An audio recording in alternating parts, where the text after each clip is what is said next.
Okay. So I'm going to also send everybody, I'm going to send everybody a copy of the workbook as well. So you'll get a copy of that too. And then we're going to be working through a couple different properties as well. Brian, as we were talking about, we're going to be working through some of the different properties that are already sold, and to kind of show you how we can do some calculations and that sort of thing. So that also going to come through. And so as we're going through the presentation, one of us is going to be sitting on the other computer and start popping off all the different properties to you guys so you guys can see. We'll share the screen here.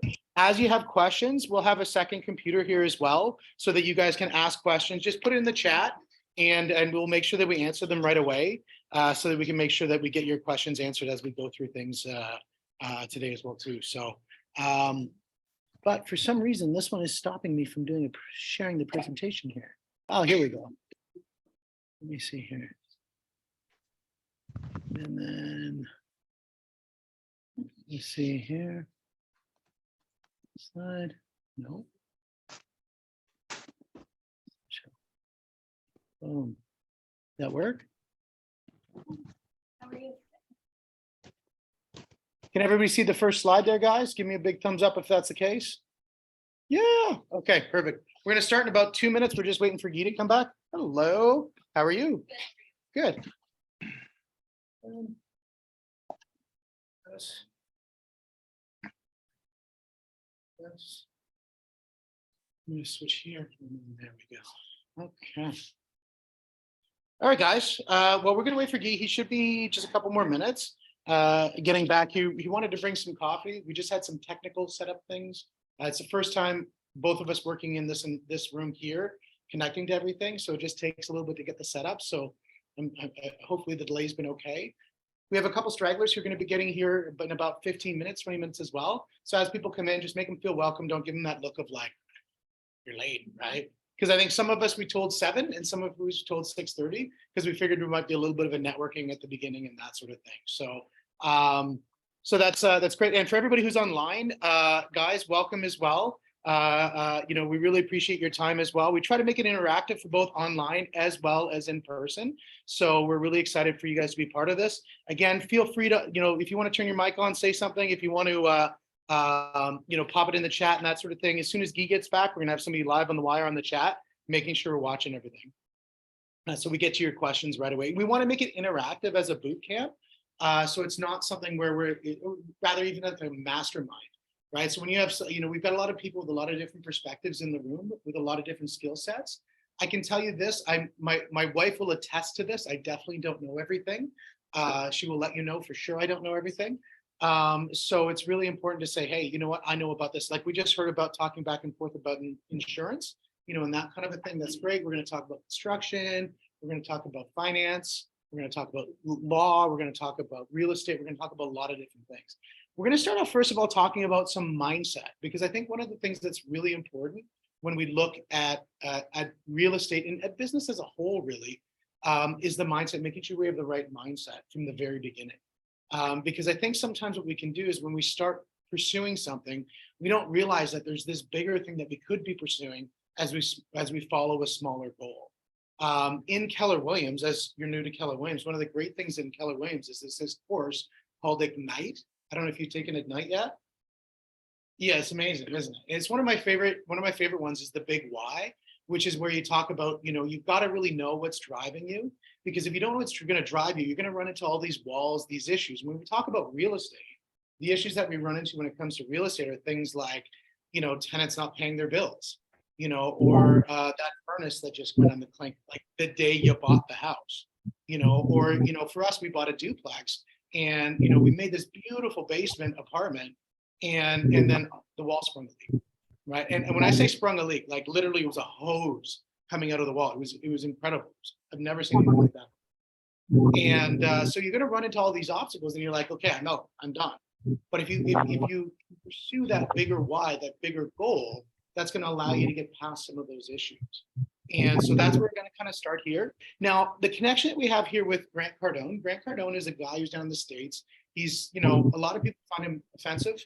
A lot of people find him amazing, you know, but his big thing is I don't care, just as long as a lot of people find me, right? His whole thing is I want attention. And because he knows after attention comes money. And so that's a really important thing for him. It's promote, promote, promote, big thing for him. What I really like about him is twofold. Is number one, he's got a system for success. And number two is he lives the system that he tells you, right? And I think that's extremely important because a lot of people out there, when they say, oh, you should do this, then they go and do this. I remember there was I went to meet up with this financial planner once as a mortgage broker. I own a mortgage broker. We'll talk about that in a minute. But and he asked me, and I said, hey, let's talk a little bit about your clients. And some of your clients are going to invest in real estate, and I know you want a balanced portfolio. So you got your index funds, you got your this, you got this, and then go into real estate. He said, we can talk about mortgages. And he goes, well, I'm not a really big believer of leverage, and so we don't want people leveraging their principal residence to buy real estate. That's bad. And he says, that's what our franchise tells us we can't say. And I said, oh, okay. And then we get a meeting done and we're walking the door and he's like, hey, can we just get together? Because I want to take a mortgage out of my house to go buy real estate.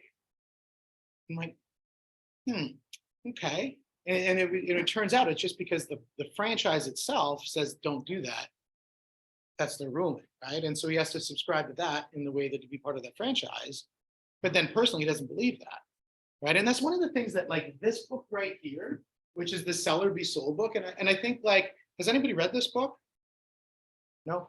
Read it. This is especially for in real estate. I think in anything, if you're running a business, if you're married, if you have kids, if you have friends, if you exist on the planet Earth, I think this is a really good book. And the reason why I think it says sell or be sold. And everybody looks at it and they go, oh, it's like a sales book, right? That's Zig Ziglar or, whatever, book is out there. But the whole concept is that for you to promote something, you need to be committed to it.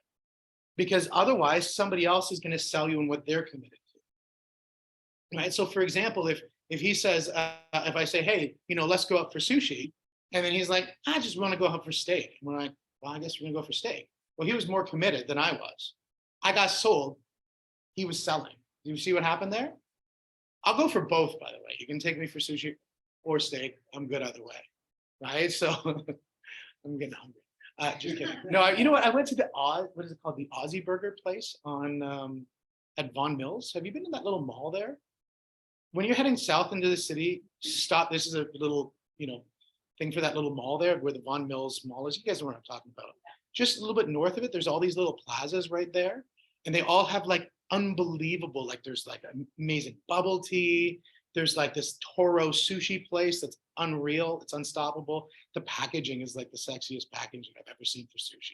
It's ridiculous. You get it and it's you don't want to eat it because it's a work of art, right? It looks so good. And it's takeout. And you're like, this is nuts. So I had an Aussie burger there. So I'm good. That was the whole long story of that one. Yeah, write that down for the video. Aussie burger. Aussie burger. Because you can't. OZZIE. Oh. Aussie. But it is an Aussie because you have to get, if you want the true Aussie burger, you need the egg on the burger. So, right? So at least that's what my wife tells me. So I haven't been to Australia. She was there. Yeah. So come on in, David. How you doing, buddy? Yeah. Hey. Good. So without further ado, what I want to do is I want to kind of get started and kind of talk about some of the concepts here. And we have a booklet there. So if you want to take your booklets there, and I will be flipping a booklet the second that Guy gets here. I'm going to be flipping a booklet to everybody online so that we can have it for you guys as well. I'm going to give you the filled out booklet as well. So you have that because I know it'll be very difficult for you guys to take that. So if that's okay for you guys, we'll be getting that to you. Give me a thumbs up if we're good for getting the booklet in a little bit. Thumbs up. Beautiful. Okay, so the big thing about the whole concept about getting rich. Now, the one thing about rich, I want to kind of talk a little bit about that because it's sometimes, especially in Canada, because we're all so conservative and quiet. When you go to the States, it's totally different. Has everybody been to the States? We know what it's like when you cross the border, it feels different, right? Yeah. For me, I feel when I go across the border, I'm like 10x turns into 100x. I'm just there's so much money here, right? It's just crazy. Everything. And when you go to Keller Williams, for example, in the States, and you're like, yeah, I'm doing my 100 units or whatever here. And they're like, I'm doing 1,200 units. And you're like, what? It's crazy, right? So everything's just so much bigger down there. But one thing that they very, very have a lot of bravado about is money. And the one thing in Canada that we have a lot of non-bravado about is money. We don't talk about it enough, right? We don't talk about that getting wealthy is a positive thing. we kind of say like being conservative and not talking about money. You never want to say, yeah, how much do you make? How much do you make? Like, that's weird, right? But you go to like an event, like say a Grant Cardone 10X events, like it's a growth con. They'll be like, hey, how much you make? Oh, we're doing 10 million. How much you make? 15 million. How much you make? 500,000. How much you make? I haven't even started yet. And everybody's comfortable in the room having that kind of an open dialogue. It's a beautiful thing. And I think that's what, if you surround yourself with people, you can have that open dialogue around that. You can then start talking about how to build to be successful, right? Because the last thing you want to do is like try to be successful in a little bucket in the corner by yourself. It's just not going to work. Because again, just like myself, you probably don't know everything, right? So learning from other people, I think, is critical. And that open dialogue is really critical. Now, the idea that, being wealthy or being rich, whatever word you want to use that's comfortable for you, is unattainable, I think that's a myth, right? And I think it's definitely a myth because I want to talk about my experience, right? So back in 2005, I first started off as an entrepreneur. I started a construction business. And that construction business, we did HVAC. We did HVAC for some of the largest houses in Canada. So when I talk about the largest houses in Canada, the largest house we did was 55,000 square feet. Like, so put that in perspective, like that's probably bigger than this plaza that we're in right now, right? So not as big as the virtual space everybody's in, because that's infinite, but it's definitely bigger than the plaza that we're in, huge. And so it was really exciting project. So we grew that up to about 20 employees. We were doing massive work. And then 2012, in 2012, we had a really shocking year. That year we had manufacturer defects. We had problems with labor. We had problems with clients not paying. There was a lot of issues that happened. I burned through all of my savings and I walked away with about $750,000 in the hole. It was a very, very difficult time. Now, when you look at that and you're like, why is he telling me all this? Like, this is horrible. But what I'm saying is at that point I had to make a decision, right? I could make the decision saying I'm done. I'm, this whole like self-employed thing, I'm finished with it. Or what I can do is I can say I'm going to double down on it and I'm going to really go for the gusto. And that's exactly what I did. Now, luckily, I found a mentor. And I think mentor is extremely key. And for me, like a relatable mentor, I think is important because I had a relatable mentor who just so happened to be my landlord. And for my corporate, like I owned a house, but this was for my business. I had about 4,000 square foot shop at the time. And what she said to me, she said, like, why don't you like get into real estate or something? I'm like, no, man, like real estate agents are scumballs. Like, I'm not going to get into real estate. No way. And she's like, Steve, I'm a real estate agent. And I'm like, okay, I get it, Michelle. And then she said, well, then you don't have to be a scumball either, right? You don't think I am? No, you don't have to be one either. I'm like, okay, I'm going to do it for a little bit of time, right? And so then I got my real estate license. And in my first year of real estate, I sold 43 houses in my first year of real estate. For real estate agents, listening and that sort of thing, it's a pretty decent number, I would say, for a first year. But the thing is why I did it was more important than what I did, because I was so motivated. We had 2 kids, well, 1 kid, second one just being born at that time, and I had nothing but this as my option to solve the problems. And the other thing that I did is we started also buying real estate. Now you're probably thinking, how could a guy $750,000 in the hole be buying real estate? Like I had CRA locking down my bank account. I had WSIB all breathing down my shoulders. I had all of that stuff. Well, translates to now I'm a mortgage broker, so I can find a way. So it's extremely important. Where there's a will, there's a way.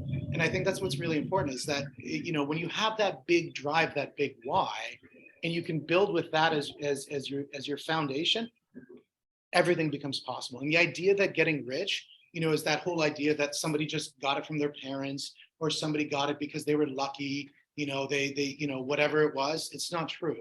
A lot of people who can get to being horribly wealthy, and I say horribly in the most positive way, but getting to extremely wealthy, you can get through that through hard work, through determination, you can get that through grit, you can get that through, surrounding yourself with the right people. So I think it's extremely important to be able to put that.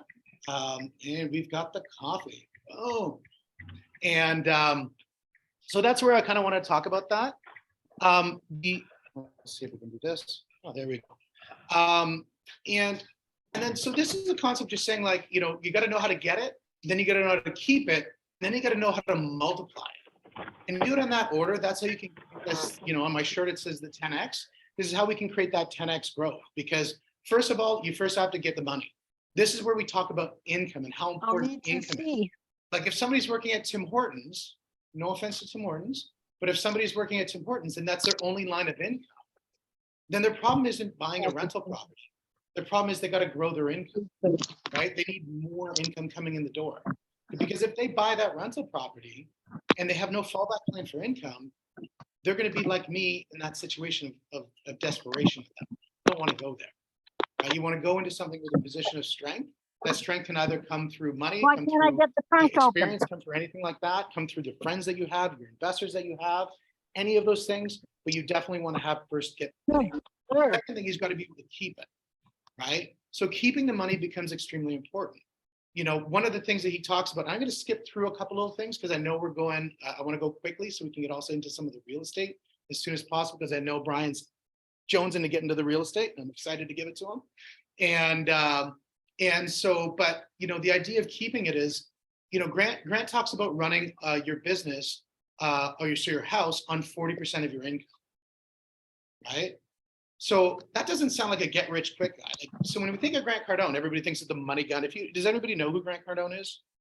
Yeah, you know, the money gun. I drive the jet. I'm in the jet. I'm the big rich guy, right? Like, is that prop money? No, I don't need the little ladder. I've got. I don't really know. I think it's got to be real. I mean, you can't fly a jet, own a jet.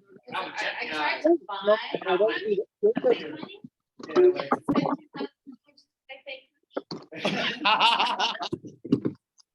That's amazing. yeah. So They gave me $4,000 back. I didn't know they said it would work. yeah, that's I don't right. know.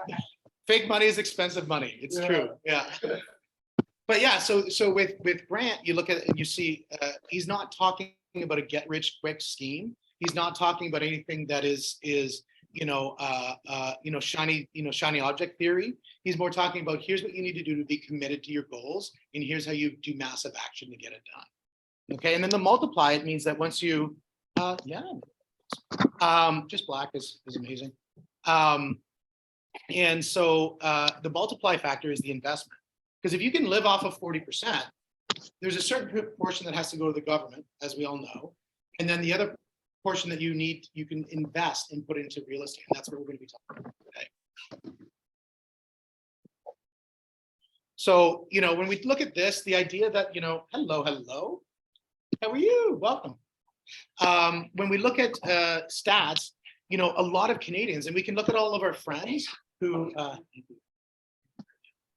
when we look at a lot of our friends and family and that sort of thing, they're stuck in this situation of living paycheck to paycheck.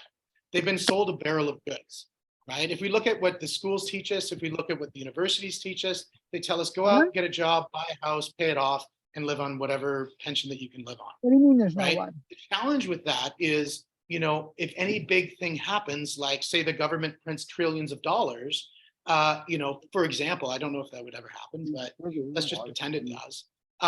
You know, if that should happen, what will that do to those pensions? What does that do to that setup for that individual? Like the guy who I ended up picking up the mic that we're not using right now, from Long and McQuaid, the guy who worked there, he's like, oh, you're a mortgage broker. I'm really trying to get into a house. And I said, okay, how much do you have saved? He's like, well, I don't really have that much saved. Both my wife and I, we work retail because I've been working at Long and McQuaid for 20 years. He says, the house that we're living in right now, we're going to have to be moving out because the landlord is selling the house because we can't pay him enough rent to be able to make sense for him to keep the property. He's been at his job for 20 years, right? That's almost more sad than me being $750,000 in the hole, right? That's a tougher situation. Because for him, he has to adapt to a world that he's never understood. I was taking risks. I was playing with fire. I got burned. I didn't even know the fire exists, right? Because he subscribed to the policy of, I'm going to work hard. I'm going to work for an institutionalized company. I'm going to be there for 20 years. And now he can't afford where he wants to live. He can't afford it. The maximum he can pay in rent right now is $2,000 a month, him and his spouse. Yeah. 20 years on the job, right? That's not the life we want, and that's not the life we want for the people around us, right? So again, the idea that you can save your way to wealth, I totally disagree with that. I think you have to increase your income. Right. And we'll talk a little bit about different ways to increase the income, because if you look at it and you say like $700 a year, what's that going to do? That's like what, for us, that's 2 weeks of groceries right now. Like I was saying to somebody, we were talking about like a lemon is 75 cents for a single lemon. Like it used to be, you get 4 for $1. Remember that? Like that was like a year ago, right? Like 4 for $1, 75 cents. And they say real estate is going up. Like the lemon people, they're crushing it. So if you want to make extra money, grow a lemon tree. And no, I'm just. Find a lemon tree you really can. Exactly. Well, we did actually, we grew one in our house, but it didn't go so well. Yeah. You want to be in a position where you can sit there and see how much. That's right. That's right. You need a lemon, pick the thing up. Well, Well, and that's a huge thing, because when we look at it, we say like, you know, we always get our advice from the Your generation. boss- Or we I get know our advice from the people around I us was wondering where. and it that sort of was thing. It's coming like, you know, a penny saved is a penny earned, right? And so is that really the way that's going to get us to wealth? Well, we've already looked at that, and that's certainly not the case. Yeah, if you want to monitor the chat, Guy. Guy's here monitoring the chat, guys. So everybody say hi to Guy. Say hi, Guy, in the chat and everything. I'm gonna bring him like this. Oh, I can't. Oh, come on over here. Yeah, so here's Guy. I'm just gonna bring in, we're gonna do a little introduction for Guy. Guy went out and got us coffee here. So he would have brought you guys coffee too online, but I didn't know how to do that. We will get you coffee online. I promise you that. And talk about being prompt. You started before 7. I know I was back before 7. I was getting things going because I think online we were supposed to start at 6:30. Oh, So that's where we my met things up. doors open. I know, that's so true. Hey, So Steve, when we can look you at it, you hear say, me? where do you get your advice from? If we get it from the family who said it's always more about savings, it's because, you know, they learned from the generation prior. And that generation learned from the generation prior. And if you want to get the same results, keep on doing the same action. Now, if the generation prior was able to create generational wealth, you might have had a different perspective. Yeah, exactly. Like, exactly. If you're, you know, has anybody read Robert Kiyosaki, Rich Dad Poor Dad? Put your hands up. Right? I think it's one of the best books ever. Yeah. You know, best books. I mean, I love this book. Don't get me wrong. This book is top 10, top 5, probably top 3. Robert Kiyosaki is in the top 5, easily in the top 5. Simon Sinek is probably in my top 5. Start with Why. I don't know if you guys read that one. A brilliant book. But what Robert Kiyosaki talks about with Rich Dad Poor Dad is he talks about he's got his rich dad, you know, which is that self-employed whack job who always has these random people showing up the house and they're doing all those random things and just like mover and shaker. And then his poor dad is the professor at the university who worked a stable job throughout his year, didn't invest, was very conservative about things, and then, you know, didn't give the skill set for him to be able to get to where he needed to get to create that growth, right? So we have to look at who we listen to, right? For me, I listen to Grant Cardone. Guy's got billions of dollars. I think he knows what he's talking about. I listen to Gary Keller at Keller Williams because he knows what he's talking about, right? For me, if you want to talk about how you make $1 million in a year, I can tell you that because we've done that, right? So I can talk about growth and I can talk about how do you buy 5 properties. I can talk about that person. I can talk about how do you build it? No problem. Can I talk about making $1 billion? No. That's why I use Grant's content to build from. And then, yeah, right to there. Never take advice from a quitter or a pretender. It goes right into that as well. So financial freedom, this is a really big part. And this is why we wanted to start with this as part of our presentation, because it was really important, I think, for us to kind of say, you know, it's 1 part execution, but 2 parts mental, right? The 2 parts mental is we have to forget what we knew, so we can learn what we're going to know, right? Now, if there's something that's a good habit that you built from the past, keep it, retain it, and share it, right? Because this isn't a tear down strategy. This is a build strategy. And like a renovation, there's parts of the house you want to keep. It's like a mentality. It's the same thing. We want to keep the parts that are going to work and we want to abandon the parts that are not going to work, right? And the other thing too is we want to get on the offense. In other words, we want to get onto the ability to be able to start grabbing the things that are out there and moving forward rather than holding on the things that have been handcuffing us in the past, right? And again, that's a mindset thing. Sometimes it's a spouse thing. You know, you're looking at a spouse and you're dealing with a spouse who might not be on the same page as you, right? I was that with my wife. when we were buying our first investment property. She's probably listening to this and laughing right now. Is her name Emily? Her name is Emily. Oh, she's on here. Oh, shit. So when we bought our first investment property, I was like, real estate's for old people, right? Well, And this was back before we really started realizing the value of real estate, right? But we had to abandon that mindset. She had to like, chisel it out of my head. And then finally we could see the big merits of what it did for, we bought that one house for like, I think 115,000 and now it's worth like 800. Now that's not an overnight thing. That's over since 2005. Yep. Yes. But I Can't see the- Yeah, Perfect. There we go. Oh, is she music playing or something? something like that. Oh, okay, perfect. Yeah, thank you. You're driving. Right? And the other thing too is when we look at this, like the idea is that it doesn't matter whether we're female, male, however we want to identify and all of those things. I don't want to get into that discussion. That's a hotbed of mess I don't want to touch, in a conversation. So it doesn't matter. Like wealth just follows results, right? So whatever we do, however we want to pursue that, it'll follow our results there. And I think personally, the idea of wealthy is extremely important right now because the idea of a millionaire, like, it's funny. I did a podcast that I'm posting next week with a guy who owns a business in Tahiti. And cool dude, met him down in Miami, and it was really interesting the way they do business over there. But one of the things that that I think is really interesting is when they use the Peruvian franc. So everything's like in like millions of francs, right? So like when you look at the way that they talk about money, it's very different because for us, $1 million, like we all remember being a kid, like I want to be a millionaire. There was Richie Rich. Does everybody remember Richie Rich? Right? Millionaire, right? It used to be a big thing, but like, Oh, right. egregious. Right? Yeah, that's right. And so you look at that and you're like, this was a massive thing to get to $1 million. Now we look at it and the average house in Ontario is like 800,000. So the average property we're buying is almost $1 million property. It used to be this big palace and now it's this, 1.5 story in some random area in Kapuskasing or something, so it's a different way. And it's not that the houses have gotten really, really expensive. It's that our money is declining in value.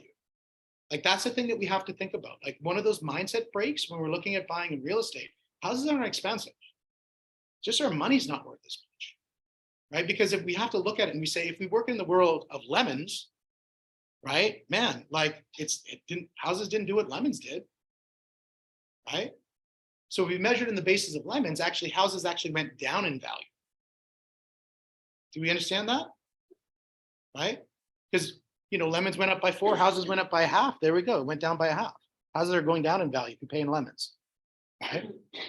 So that's the thing. So first thing that we talk about is make that decision, that we're gonna go and we're gonna go big. And then the next thing is we're gonna start doing some of these steps here. So the biggest decision is to think like a millionaire and make sure it's not impossible. I'm telling you this, in my opinion, I believe that, welcome. How you doing, man? Oh, no, you're not late at all. We started a little bit early. So yeah. That $1 million is not $1 million anymore. $1 million is going to be the new middle class. And it's a hard thing to say that, but I think it's the truth, right? When we look at the cost of groceries being nearly $300 to $400 a week, we look at the cost of everything else that that we're looking at buying in either construction or anything like that. The millionaire is the new person who is making $100,000. Does that make sense? Right? Because it used to be, I want to get to 6 figures. Now it's, I want to get to 7 figures. Then it's, I want to get to 8 figures. And those jumps are huge jumps, right? So for us to get to that point to say that that's where net worth is, or that's where our yearly income is, or monthly income, whatever, we have to get past the barrier that million is a big number, because it's not. The other thing too is we have to think about, so does anybody have kids? Kids, put your hands up. So again, I'm going to give my wife a little bit of credit, not just because she's here. She's here. But I want to give her a lot of credit because, she keeps me accountable on a lot of different things. And one of the things that we talked about, even before I got involved in the Grant Cardone space, was the idea that we'd have a family meeting every week. And I'm like, well, yeah, I'll get onto that. And then, you know, I sometimes have shiny object, you know, syndrome. I'm like, oh, I'm gonna go over here. I get busy, right? We all get busy. And then, you know, she says, no, we are sitting down and doing this family meeting. And then I'm like, okay, I'm going to do it. And then Grant Cardone starts talking about, you need to have a family meeting every week. I'm like, hey, Emily, I think we should have a family meeting every week. And you can probably see how frustrated she would be on that one, which I would be too if I were her. But, you know, at the end of the day, it's, do you want to be right or do you want to win? Well, she won. She got what she wanted, which is we have our family meeting. And one of the things that we do in our family meeting is talk about what everybody's supposed to do within the house and, you know, jobs, chores around the house. And then we also talk about the business. What are our business goals for the week? You know, so what is our revenue goals? How many new clients are we going to get? You know, what are we going to do for mortgages in the week? What are we going to do for new clients for the 10X business model? We talk about all those things. And why are those important?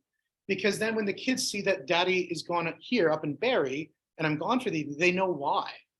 And the big why for them is that last year we rented a cottage in the Tiny Beaches area. Does anybody been to Palm Beach, Tiny Beaches area? Kawaja Beach? Does anybody in that? Yeah, the best beach in like Varna, at least Ontario. And just beautiful.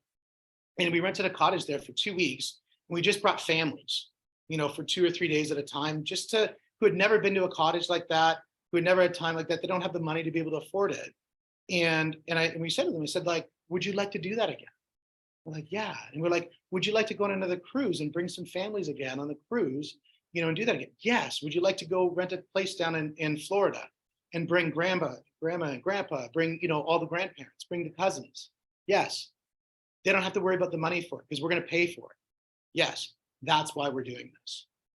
Right. So if your big why starts to include other people, it can become even bigger and more powerful. Because there's so many times that you do things for other people that you wouldn't do for yourself. You'll work harder for somebody else than you'll work for yourself. Does everybody agree with that? Right? Like you work for your spouse more than you work for you. Right? So that's something that getting rich is not about you. The bigger your goals, the more people it's going to affect. Like there's a guy that I know for his big why was he's building a school in Africa. Like that's a pretty big why, right? Like that's amazing. Right. And he's doing it. He just bought tons of properties and those properties keep on paying. Money just keeps on going overseas to build that school. That's awesome. Right. So, you know, once you start looking at that and you start looking at saying, how can I build for other people? Getting rich feels really, really good. Right. Because those other people are going to feel amazing. We already talked a little bit about this with the middle class. And, you know, they say middle class is like being poor except with air conditioning. Right? It's an illusion that you have choice because, you know, when you go on a bit holidays and you say like, hey, we're going to go on holidays. We're going to go to Disney, but maybe for 1 day, not for 2, or we're going to go and we're going to stay in the inside cabin of the ship, not the States cabin with the balcony. Right? When we have to do an or rather than an and, that's when you start to feel the pressures of the middle class financially. Right? Maybe we're going to take just the kids. We're not going to bring anybody else because we can't afford it. Right? When we say those things, those are the limiting steps that happen when we have a middle class life. Right? So anytime you have to compromise, that's when you're going to run into those roadblocks. And I'm telling you, the idea that this hopefully is starting to inspire within you the urgency of success. Right? Like I love the saying, success is my duty and my obligation. Right? Success is my duty and my obligation. Because I don't want to make those choices. When we go on holidays, I want to say yes to everything, right? Like I just do. Like when we went out to Alberta and we're like, do you want to get a helicopter and go just tour the mountains? Sure, let's do it. Boom, right? It's amazing. I didn't realize they take off so soft. I never knew. Yeah. I always thought they're going to be loud and jumpy.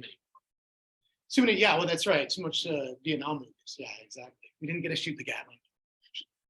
I think you have to go to Guatemala for that. But you know, when you look at Grant Cardone, like the whole idea is like getting rich, it should be your battle cry. I agree with that.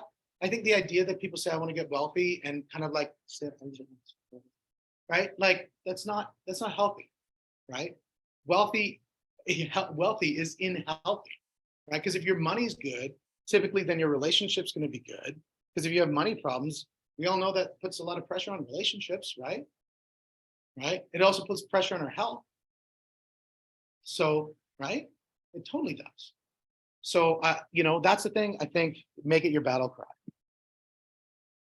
We talked a little bit about this already. I'm going to skip over that. The other thing that I want to talk a little bit about here, and this is some of the things that is going to be outside of the real estate conversation, but just the idea that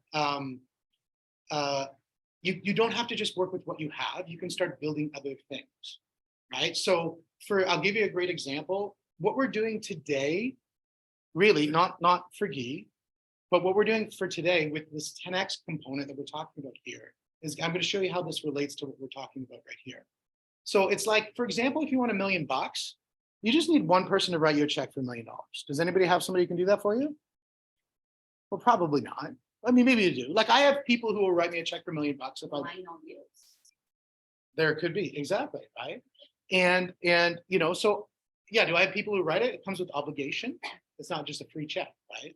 So that's number one. So the other way you can do it is get 2 people with 500,000, or you can break that all the way down, right? When we look at our salaries right now, everybody in this room is going to make $1 million. Do you understand that? Like if you make $50,000, you're going to make $1 million. It's just going to take you 20 years to get there, right? If you want it in 1 year, you just need to make it once, or you need to get other sources of income to start backpedaling. So for example, if you have a side hustle that gives you 50 grand, as well as your main hustle, which is your job, now you're at 100 grand. Now you've just taken your $1 million down to 10 years. So all you're going to try to do is net present value that forward with other lines of income. Like one thing we were talking about with Jason here, if you don't mind me bringing it up, when we were talking about Jason's business is he does helical piles. So helical piles basically, and hopefully I explain this right, these are screw piles. So they're basically like a screw that goes into the ground. Does everybody know what a sonotube is? Like when you put a deck in or something like that? These are replacements for that. So it instantly screws in the ground, comes with that engineer stamp, speeds up your construction, has the engineering stamp, you're done, you're in, you're out, right? Beautiful business, it's amazing. One of the things we talked about is one great way to help build this business is find a second product he can sell. Because he's got thousands of clients who love his product, who are engaged with him. All he needs to do is grab a second product and sell that to him. And he's doubled his business. Isn't that amazing? Right? Because he does a great job, right? So that right there is saying, I've got a business and I'm adding onto that business something that's complementary. Right? So whatever you do, who else runs a business in the room? Business. What business are you in? Branding. In what, sorry? Branding. Branding? Oh, marketing, branding. Yeah, perfect. And which different elements do you do in marketing? I'm really focusing on brand development, brand strategy. Yeah. A lot of logo design as well, but Nice, nice. And do you have a couple different options that you offer people? Nice. yeah, I mean, it's essentially developing the brand as a whole. So that includes the strategies component, but also all the collateral elements. So logo, website, any sort of material, brochures, things like that. We don't necessarily do like marketing. Yep. That's a different piece in itself, but essentially Beautiful. That's awesome. Yeah, we were talking at the other event the other day, and it was, what you do, I think is pretty amazing. What about other people in the room? Business owners? Yep. Sorry, he had his hand. Ladies first. How about that? Investment and insurance. Beautiful. And right there, you have 2 things that you offer: investment and insurance. They go hand in hand, right? Which is beautiful, right? Other businesses? Yeah. Beautiful. Residential construction and renovation. There's a whole litany of things you can do with that, right? And you can get into things like property management. You can get into things like just, building your own properties. Like what a beautiful spot to be in. Construction's awesome, right? I love it. So when we look at that and we say, how can we get up to here? You look at your clients and you say, well, if my average client is paying 10,000, you just need 100 people and you're at $1 million, right? That's it. 100 clients, $10,000 a client, you made $1 million this year, right? Now you can 10X that and say, okay, well, I want to have $100,000 with 100 people, and then we can, start jumping up numbers. The thing is it's not the numbers that matter, it's that you're doing the calculation that matters. Does that make sense? Because your goal might not be $1 million. You might have already made $1 million. Like Jace, he does more than $1 million. So saying $1 million is like, ooh, I'm downgrading, right? So he wants to upscale, right? Which is extremely important. So his might say he wants to get to 3 million or 5 million or 10 million or whatever it is. He's got to know the numbers that get him there.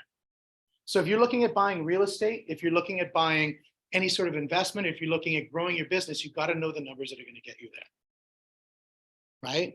And then obviously you've got to increase. If you're not happy with the results that you're getting right now and you've got to increase it, you've got to do the math to figure that out. So for me, when I look at this in the 10X business, I want to talk a little bit. So I own a mortgage brokerage. I first started off in real estate. Then I started my mortgage brokerage. And then I have this 10X business. You're like, man, this guy's crazy. He's doing too many things. They all complement each other, right?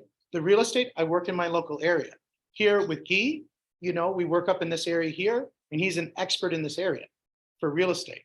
When we look at mortgages, I've got a team of 15 people. We work across the province. We talk with a lot of business owners. We love working in self-employed people. We talk with a lot of business owners about their strategy within their business. I eventually started consulting with their business because that's what I used to do before I got into this whole thing. And I'm like, well, why don't I just start doing it as a business? My wife said, Steve, you keep on going out and helping people with their business. You got to charge, you're not allowed to do it. I'm like, okay, fine. We'll start, running a business out of this. And then I was like, okay, I need a system. And that's how I found Grant Cardone in the 10X process. So they all complement each other. If you're going to grow a business, keep the business number one, unless it's like something you really hate, like if you're, a crab catcher in the seas of the Atlantic or something. Isn't that the worst job or something is what they say? The crab catcher, right? It sounds like pretty cool. I mean, it'd be freezing, but it's kind of like the smelly seaweed. Yeah, it sometimes makes me hungry though. I don't know. I love that smell of the ocean. It gets me hungry.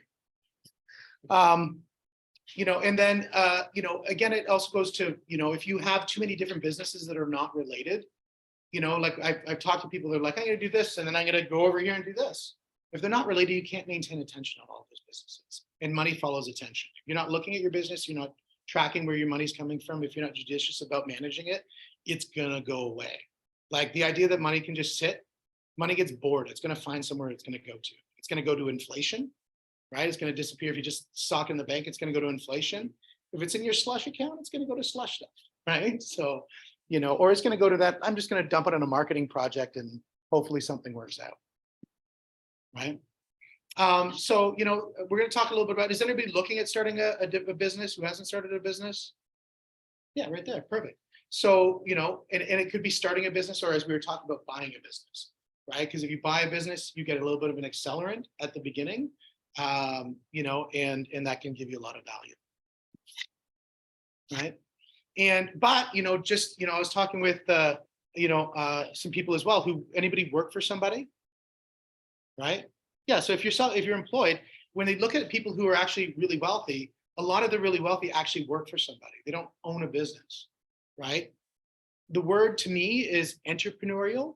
So if you work within a business, you can be entrepreneurial within the business, which would be considered entrepreneur. You're an entrepreneur inside somebody else's business.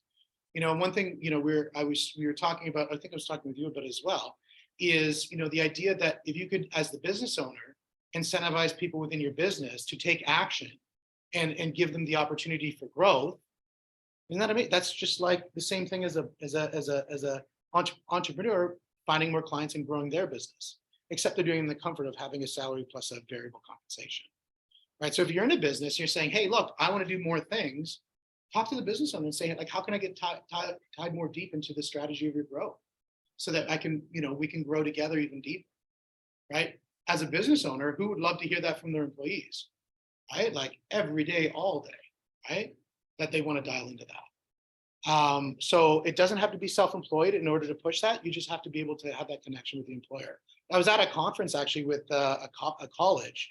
And all these people would come up to the table like, could I get a job? And they'd give me a resume. I'm like, ooh, like, it's like, you're going to try to throw in the cancer on the table like it's on fire or something. It's crazy. I'm like, no, that's not how you do it. Like, go up and ask me. Say, first of all, I researched your business. Second of all, here's what I found out of your business. Why are you here at this show? What are you looking to solve? You know, and if I could solve those things, what would that be worth to you? Like, isn't that a better job? Like sitting at a job booth and saying, I want a job, right? Here's my resume, right? So think about that when it comes time to doing a review with your employer. Like, hey, this is what I've done. That's great. It's already been done. Let's talk about what we're doing going forward, right? Yeah, and then you are your business. You don't start a business. I think we kind of covered that. This is the where he gets a little gregarious, right? Where he says, "Who got my money?" Right? That's a statement he loves throwing out there. Who got my money? So he kind of says this and jumps around and gets all aggressive, and people go like, the Canadians in the room obviously are going like, right? But the idea of that is it's not like he's not focusing on the money. He's focusing on the who, the word who, right? So you know when you're looking for investors, who's going to be my investor? And that who might be, maybe they got a lot of money. I just don't want the who. Because we all know it's like to part, well, not all of us maybe, but if you've ever had a bad business partner, has anybody ever had a bad business partner? Yeah, it hurts, right? Especially if they have lots of money, it can be very painful, right? And so, you know, you got to ask who's got my money. If you own a business, what's the avatar of your client look like? What's the perfect avatar look like? As a realtor, what's the perfect avatar for your client? Do you like working with first-time home buyers? Right? Is that the jam? Because if it is, that's what you're going to push heavy with, right? If you like working with investors and you don't talk any of the investor language, like I had this agent join our business a long time ago, and she's like, I want to work with investors. Have you ever bought an investment property? No. Well, what investor is going to take advice from somebody who's never bought an investment property? Right? It's hard. Right now, if you tie your brand to somebody else who's doing a lot of that, you can ride on the shoulders of giants and use that as your lever. But if you're not prepared to do that, you say, I'm all brand and I'm everything. And, oh, look at me, I'm the person to look at. Well, if you haven't done anything, you're the charlatan. And people will know that right away, right? So who's got my money? I think it's really important to know. Boom. I think like the idea of this event today, who's getting evaluated today, by the way? Are you guys, am I touching some nerves at all? Yeah, sort of, maybe. Yeah. Give me some thumbs up online if we're hitting some nerves. No, maybe. All right. And then the other idea is that once you start getting money is stay broke. This is the hard one, right? Because if you want to buy an investment property and if you made $100,000 in a month and you spend $110,000, well, that investment property is not going to come your way, right? So if you always have to operate on the income you used to make, not on the income you're going to make, right? Because the biggest thing that I see people do is they start inertia in their business and they start making a lot of money and they overspend, right? And you know, like the Olive Garden, remember, guys remember the Olive Garden, right? Yeah, so the Olive Garden grew so fast, you know, their salads were good, right? Salad and bread. And the bread was amazing, but their business model Yes. killed them, right? They grew way too fast. You know, they were very successful, but they were not liquid in cash, right? So they completely collapsed as a result of just not having the magic and the money, right? So you got to make sure you stay broke, right? Stay broke in the mindset too, not like saying like I can't afford this when I go on holidays because that's a budgeted event. But if you say, you know, like I'm not going to go out and buy that big flash car, you know, because now I've got a little bit of money in the bank. You're going to say, no, I'm going to save that. I'm going to buy that big flash investment that's going to pay me in dividends. Now, if the big flash car, like I bought a Tesla and I didn't buy it because it's flash, although it is really fast. But I got a $55,000 tax write-off. So if you're looking to save money, buy a Tesla because you get the write-off back and you get the HST back. So pretty cool. And I never had a gas station, so I save time every day. So that's kind of nice. So it just, you know, that side of thing, I'm like, it's worth it. Versus then when I had the BMW and I'm like, but you know what though, to be honest, I bought a BMW and it was hilarious. It was a 2015 and this was like 2020 or something. I bought it and I bought it for like, I think like 20 grand or something like that. I got a really good deal on it. And I drive up to somebody's house as this real estate agent at the time. And I drive to somebody's house and they're like, oh, he's really successful. And because I'm their mortgage broker, I'd be looking at their mortgage and I'd be looking at their debts and they drive a pickup truck and their pickup truck is $80,000. I'm like, so that's a good investment, right? So it doesn't have to be terrible, but just something that's economical. Right? So again, an idea, hard work times time plus discipline equals success, right? So I want to start to dial into the invest side of things so we can start talking about investment, guys. Does anybody have any questions about this? Or just about the beginning that I missed started. Yeah, Did you touch on the why? yes, Okay. Yeah. If we can do a pause before this section and get people to get granular with a notebook and write a few things down. I think that's perfect. I think that's a great idea. I think, if we take down it, like a lot of times what will happen is you can listen in a session and then you walk away and you take that workbook or whatever it is and you throw it in the trash or you put it up on the shelf and it collects all the dust and then it goes into the box and then you move it to the next 16 houses, right? That's typical for any of these things. So I agree with you. If we could take a moment and go into your book, I don't care what page you pick. I don't care if you write on the back or anything like that, but start writing down your goals, right? Write down your big why. Can we do that right now? When we think about our big why, and at home, guys, everybody at home, I want you to write down what your big why is. Like put it on a piece of paper. And this is something that allows you to kind of like, if you vocalize something, it's like whatever you think is what you say. What you say is what you do, and what you do becomes your world, right? And so that's what we really want to do is we want to take it out of our brain and get to step number 2, right? By vocalizing it through our pen. If we want to vocalize it vocally, say it out loud, what you guys want to hit, right? So we'll take a moment to do that. I'm gonna talk. Yeah, do it. Okay, I'm gonna talk. Hey, whoop, I'm unplug everything while I trip on Yeah, this please too. do. It's a problem with having plugs in the floor. Some of you know me, some of you don't, and if you're online, hi. This has always been the hardest thing I've ever had to do, is why? Why do you want to do more? Why would the person who's working at Tim Hortons, and like Steve said, there's nothing wrong with working at Tim Hortons, but why do they want the next thing? It's not, do they want the $1 million we're talking about? Do they want to earn $1 million annually? It's, what do they want with that? What does that represent? And it's different for everybody. And Dave here's a team leader at our brokerage. We talk about this in a lot of our different trainings, and it's inspiring, our clients. Why are you buying an investment property? Steve is maybe helping people with their finances on the mortgage side of things. Like, why do you need to consolidate, right? So I have some more free money so that when I go to Costco, the $700 bill isn't like, just a second, I have to go get the mortgage from Steve first. It's, just freeing things up. But what is it 5 years from now? What is it a year from now? What is it 20 years from now? So I'll just share kind of a personal example. It's a volatile one in my brother's life right now. But like, they would have lost almost every penny they put into their home if I didn't have a different why 4 years previous. Their rent to own contract, so as the tenant buyers, as that was coming to fruition and they were meant to take possession, they would have lost basically everything they had to their name, because the seller was not going to be willing to extend while my brother and his spouse got their act together. I'd love to just say it and call it what it is, but 4 years prior to that, I wanted to change my life. We had a kid. We can talk about kids, and I was the husband bringing home like $400 a week. That was like my max paycheck, plus a second job, plus a business I was trying that was doing nothing but costing time. So I was working 16 hours a week and bringing home max $650.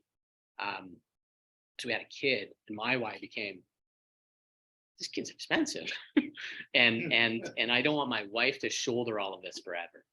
And I've talked to some friends who are in the room too about that a little bit, and so grew my business, right? To first replace her income and to provide a reasonable life for our family, and somewhere along the way, my brother got himself in this situation, and to be able to write a check to just fix the problem, like literally, not literally in an instant, but go to the bank, get a draft, mail it, courier it to New Brunswick, but to literally write a check and solve that problem. not only meant the world for me, but my brother and his family, my goddaughter, who now has a home, but for my mom, who has a strained relationship with them and just can't give them money again anymore, to be able to say thank you for being a brother's keeper. When we talk about why, that's one of them. And I know just because of where they are mentally and where they are, they're always going to need me. I don't think that's going to change. And so, you know, we're not just going to have one why, but if you've got one that makes you do this, you know, that's why. This is why. That's a why. You know, has to be able to do that to you and inspire you and excite you. So that's just one that I shouldn't have shared in front of everyone. People online, like, who is this guy? He, listening. Anyway, so that's one of my whys. And if when you're writing, your pen starts shaking, then you're probably on the right track. Yeah, I gotta wait for the camera. He's making us all feel verklempt Yeah. on that one, man. Holy cow. It's funny. So I did the trainer. I think you were there, David, the first time I shared the story earlier, and I had the same reaction that he just had. It's hard, but you know, the thing is, if you don't make it authentic when you're talking with people, people don't realize the impact that you can make to yourself, right? And then if you can share that with other people, like think about everybody here in this room 3 to 4 years from now saying, I, you know, did this, this, and this, and this. Here's the impact that I made, just like what he's made. That got me here. So that was amazing.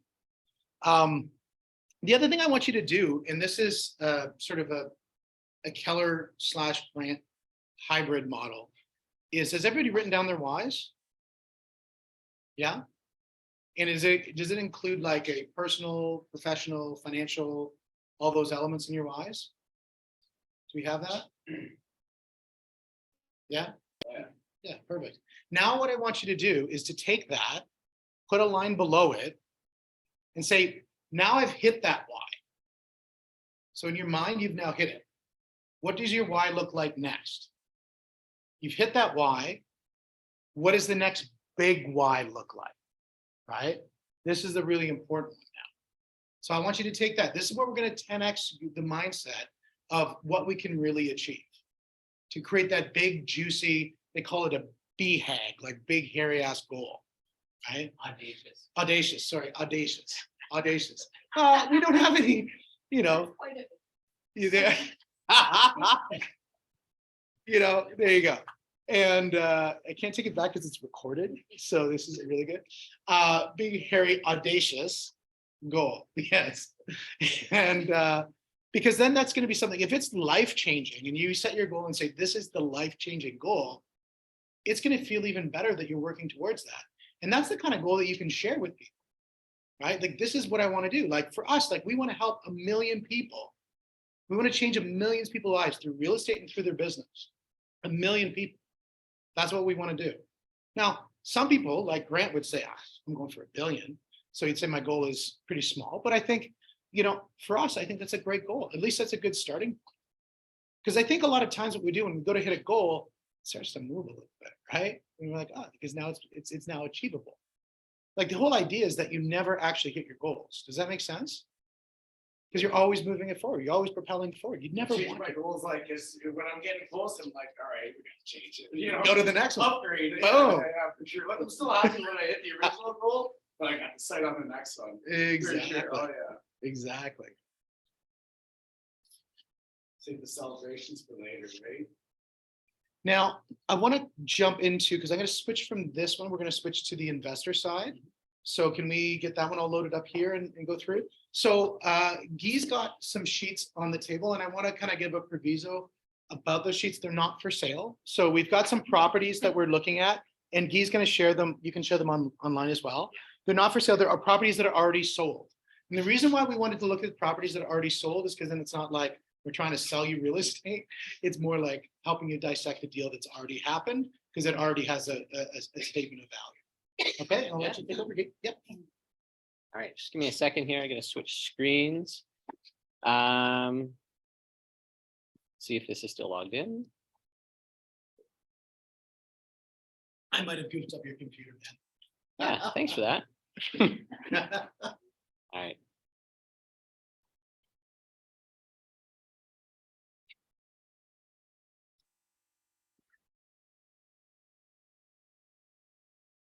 Okay, let's pretend this is it. Okay, so if you're here in the room, you'll have in front of you, if you're not in the room, all you saw was my forehead.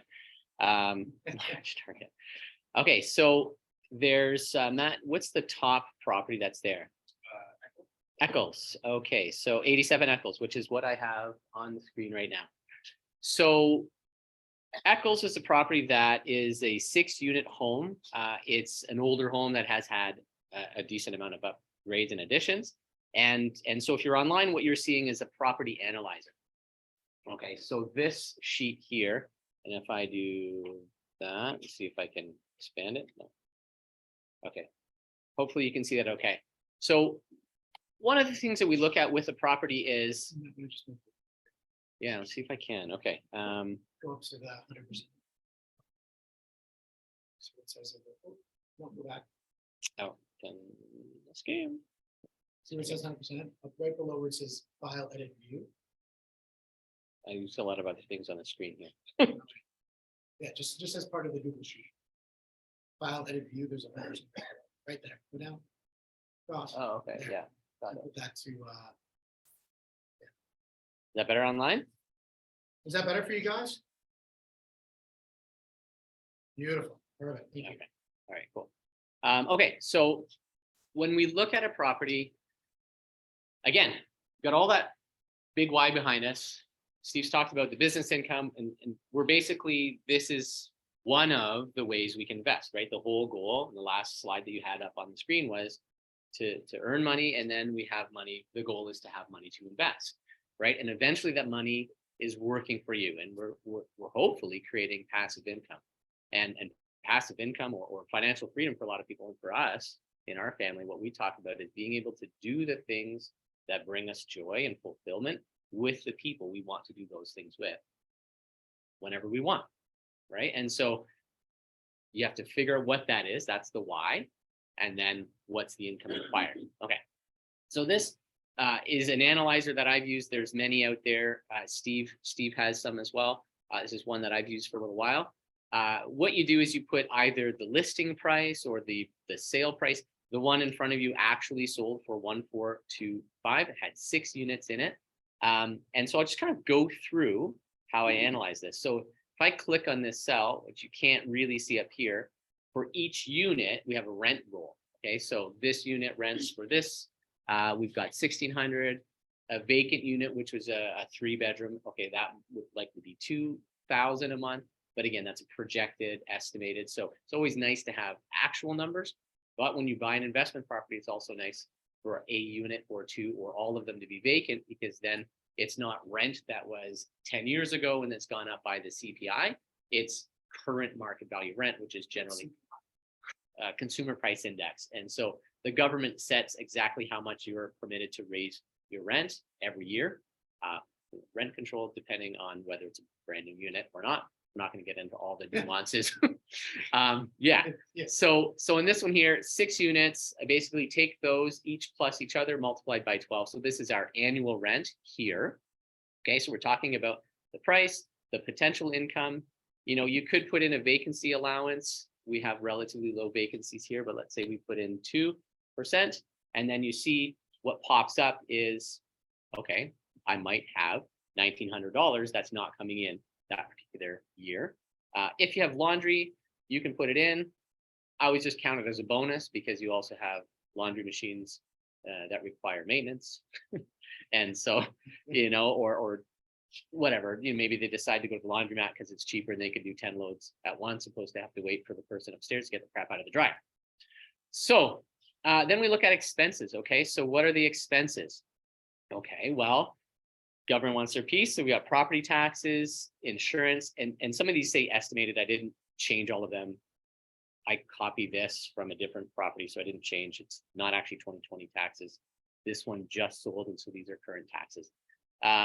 The maintenance, this is an estimate. So what I do here is account for 5%. So one of the questions might be like, oh man, I don't ever want to have to deal with a toilet at midnight. You have investment properties, Steve? Yep. You ever had a call at midnight for a toilet? Oh yeah. Come on, you're supposed to say no. No. I never have. Yes. Right. So I have investment property down in Chatham, and we have a property manager now because I couldn't deal with it. No, honestly, it's because my wife would get stressed out and her quality of life would go down when I was like not pleasant to be around when tenants called me. So now tenants don't call me. And I treat my investment property almost like a mutual fund, you know, money goes in, there's a manager, and I get the dividends, right? So I don't deal with anything unless there's a major repair that needs to happen. But what this does is it kind of, it earmarks a portion of that income as a maintenance expense. You don't have to spend it every year, but on a sixplex, if you have to replace a roof, it's probably not $8,000 like my house might be. It might be 20 grand. And so if you put away 4 or 5 years, you've got a roof. Got a question? 5% of the gross rent. Great question.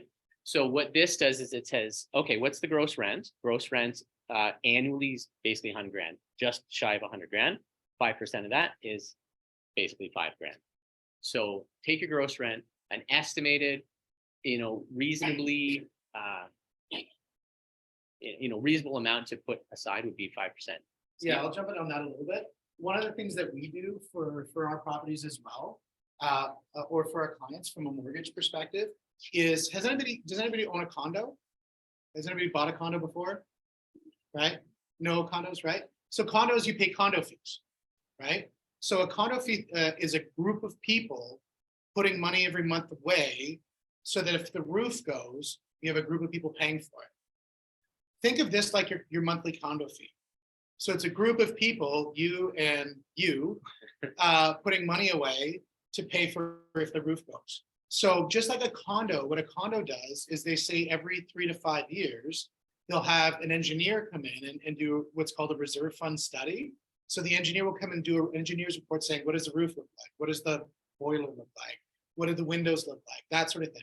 And if you do that, on your properties and say, here's what I think needs to be fixed, it's not just looking at a 5% number, it's a reality, right? Because like this makes it comfortable. Like when my wife and I look at buying property, we're like, everything's trash.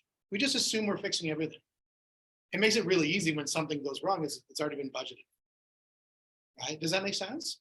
Too many times I think people go in and they think like, really hope the furnace is gonna be okay.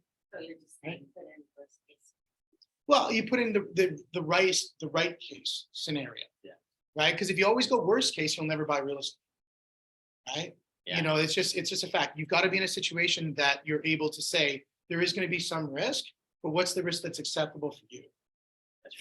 For us, it was like we don't care because we're ripping it all out anyways. Right? Yeah. So Yeah, well, that's the exact thought process we had. We bought one, they were hoarders.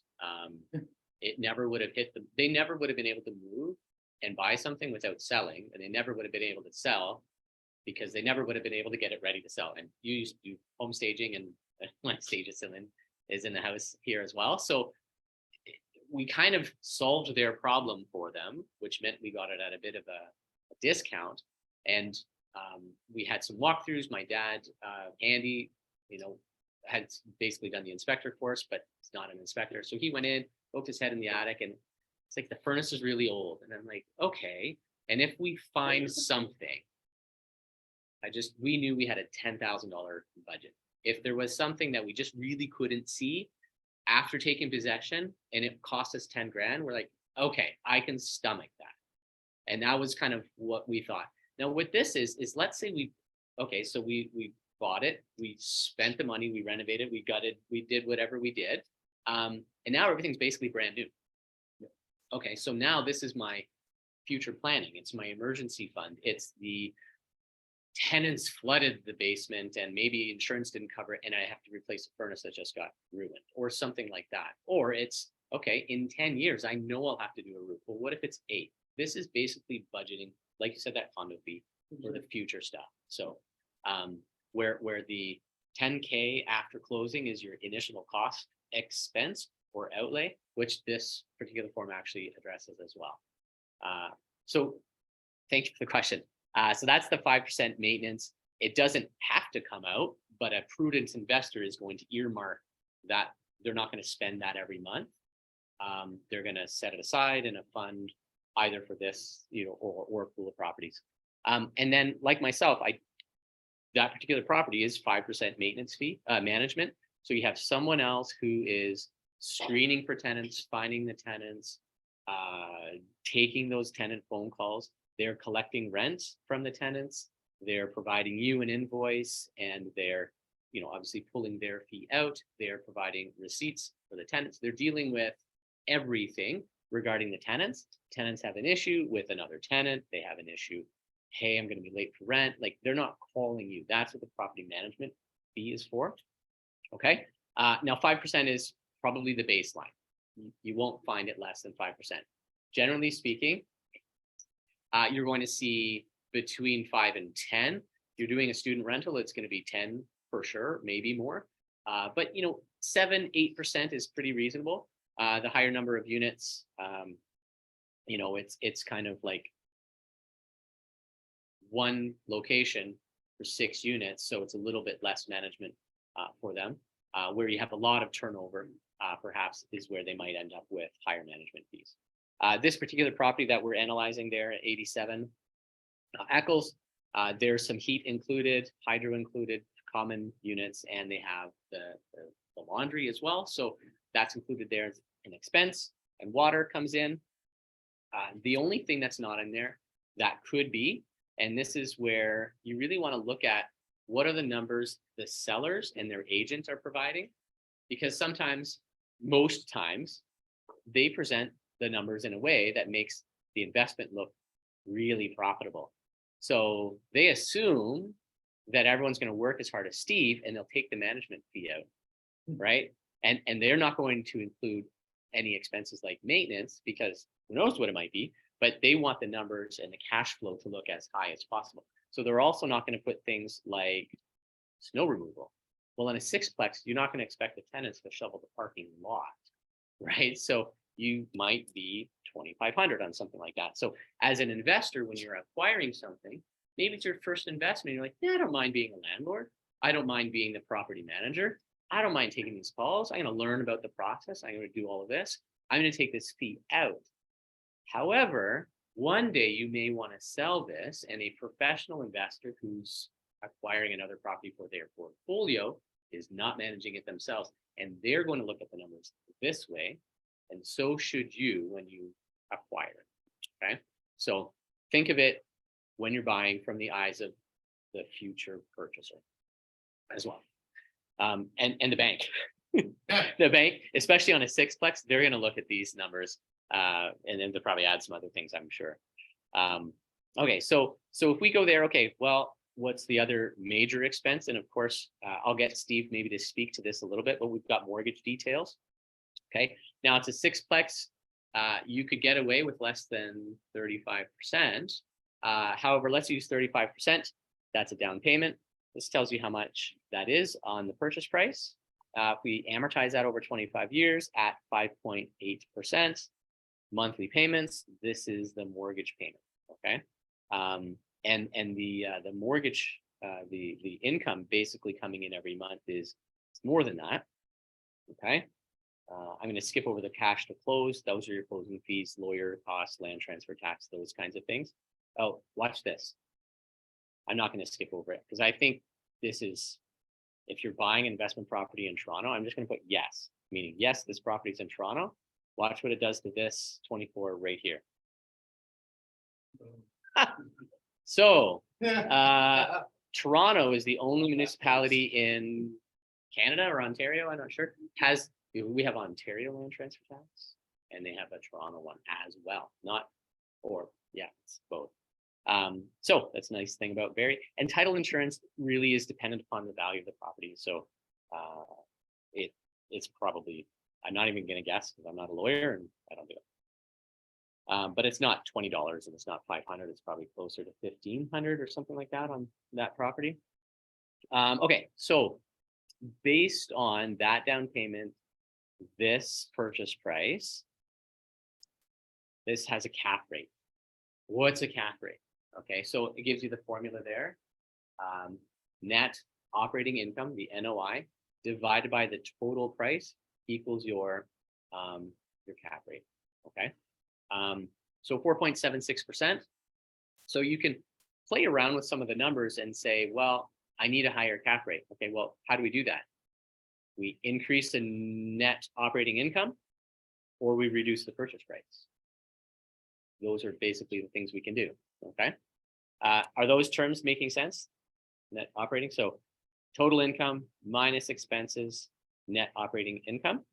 So one way Which is to here. One way to play the cap rate, guys, is to, when you look at cap rate is basically saying if you're buying the property 100% with cash only, that's what your return on your investment's going to be. So if you bought it with just cash, there's your return. Okay. Now, as a guy who's a mortgage broker, I would probably suggest that's not the best strategy. Even with the higher interest that we're paying right now, it's still not the best strategy because we're just going to go a little bit further down and look at what the value of leverage is to give you a better purchase price, better return on your money.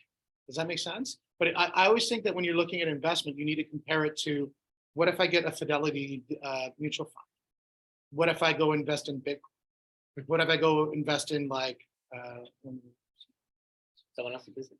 or invest in a business? There you go. I mean, there's a lot of different things you can invest in, right? So if you can't compare apples to apples, that's where I think the cap rate comes in as a cash purchase. But I think moving on to the next one, I'll let you go over the Yeah, next one. thanks. Okay. So some of the considerations are like I'm putting money out. I'm pulling this from some savings, possibly I'm refinancing a home or a property that I already own. And I need a return on this. And part of it is, I need to fund the borrowing, right? I need to fund the borrowing, but I also would love some cash in my pocket. Okay. So this next line here, this says that this particular property, based on the purchase price, mortgage rates, the amount of down payment, every month, it's actually going to have negative. This is not 1900 negative monthly. It's annual. It annualizes it. So let's go up and change something real quick. Let's say I bought this for 1,385. A bit of a good deal negotiating here. I'm gonna cash flow $1 a month. I break even basically. That's a pretty good guess. So the goal is not to break even. We would love $50 a door per month, $100 a door per month. Mortgage rates have climbed, right? If we were buying this at 3%, I want to see what would happen if you bought this a year and a bit ago. What's the cash flow annually? 16 grand. Price. But put the price back up. Yeah, 1,425, right? Still, no problem. $11, $12, $1,300 a month. So all those things considered, put them aside. We're gonna use real numbers. Cash flow is one factor, right? We talk about buckets, talk about the different things that allow a real estate investment to put money in one of our buckets. And one of them is cash flow, right? So extra income in our pocket, in our bottom line. It's either going to a savings account for the next investment, it's going to supplement income, whatever that income is for, it's cash flow. So cash flow is one of them. And then we look at this passive appreciation, capital appreciation. So if you look at the real estate market and you average it over the last 50 years, any guesses as to what the residential real estate market has done on average as growth year over year on average?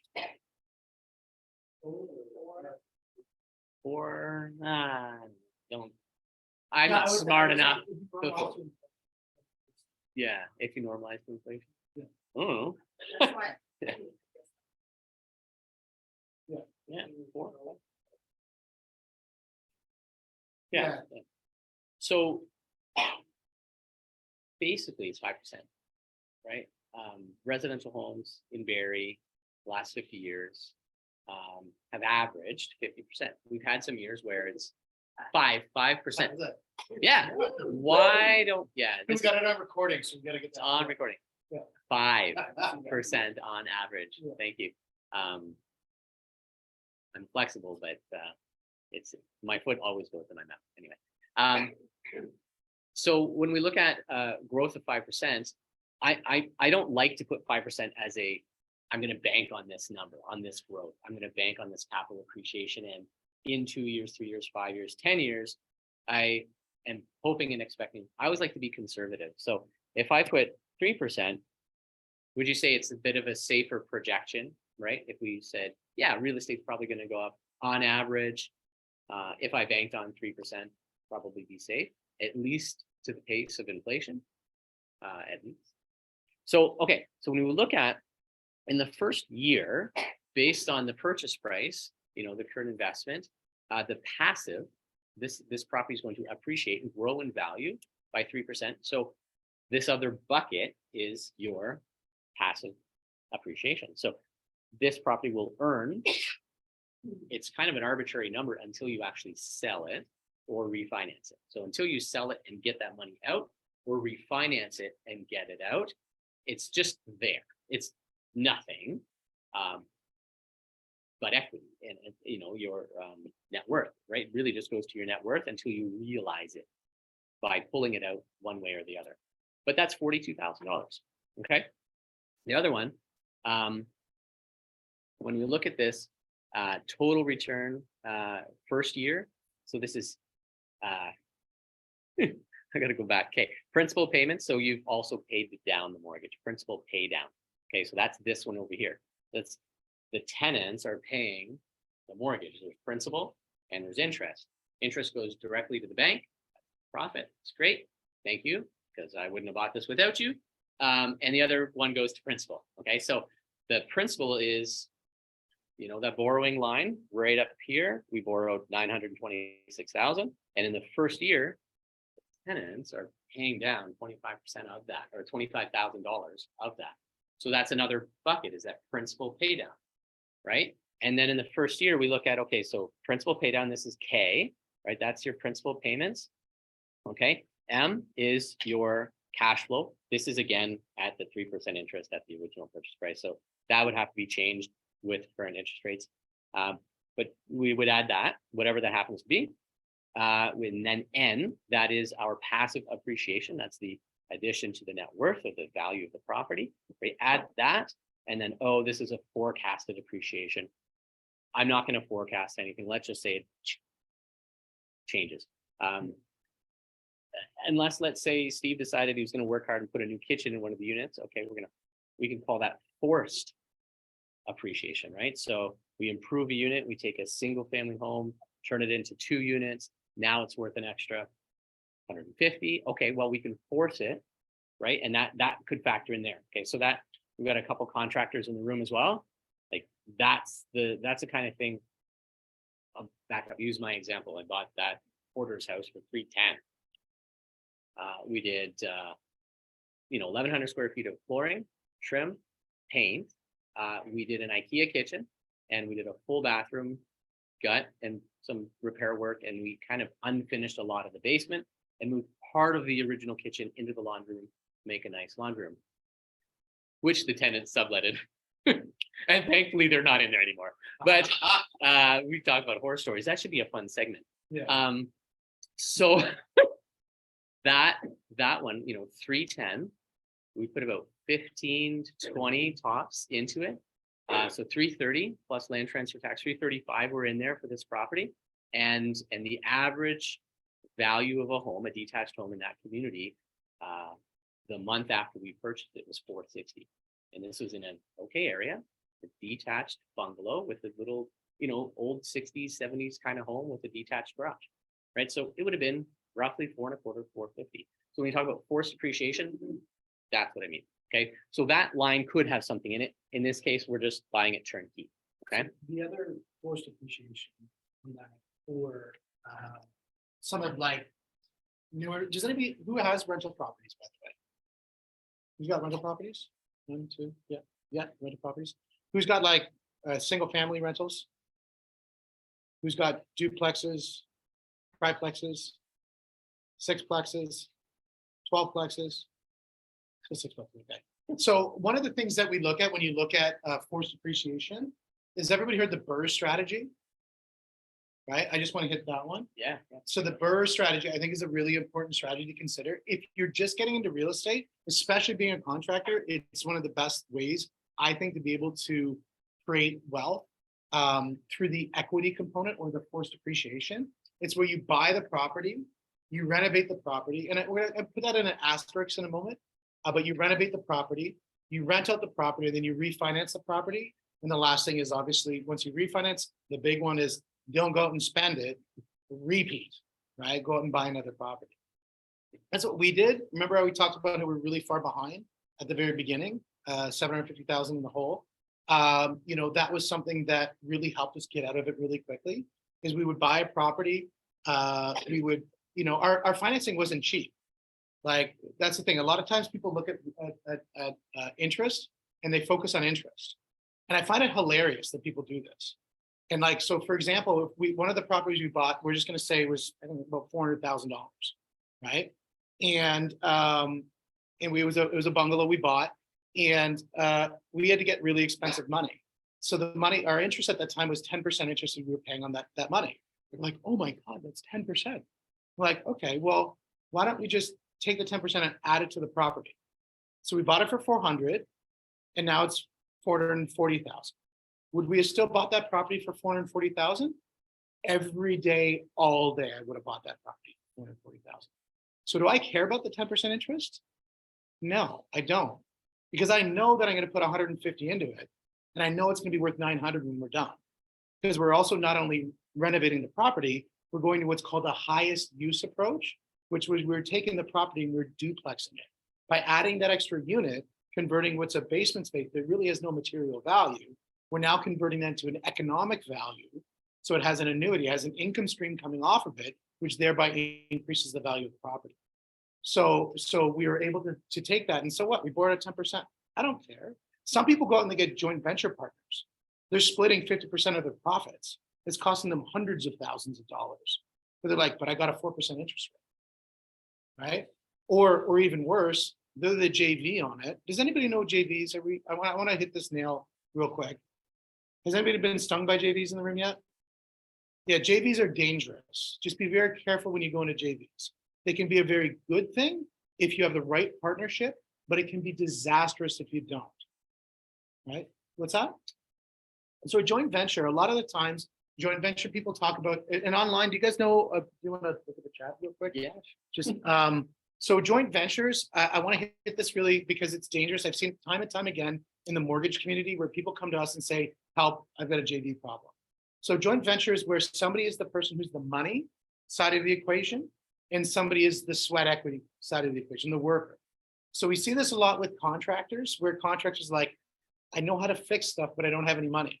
And so we say, hey, no problem, I'll buy the property, you do all the work, and then I'll put it in my name, and you'll have a joint venture agreement with me, and then we'll split the profits.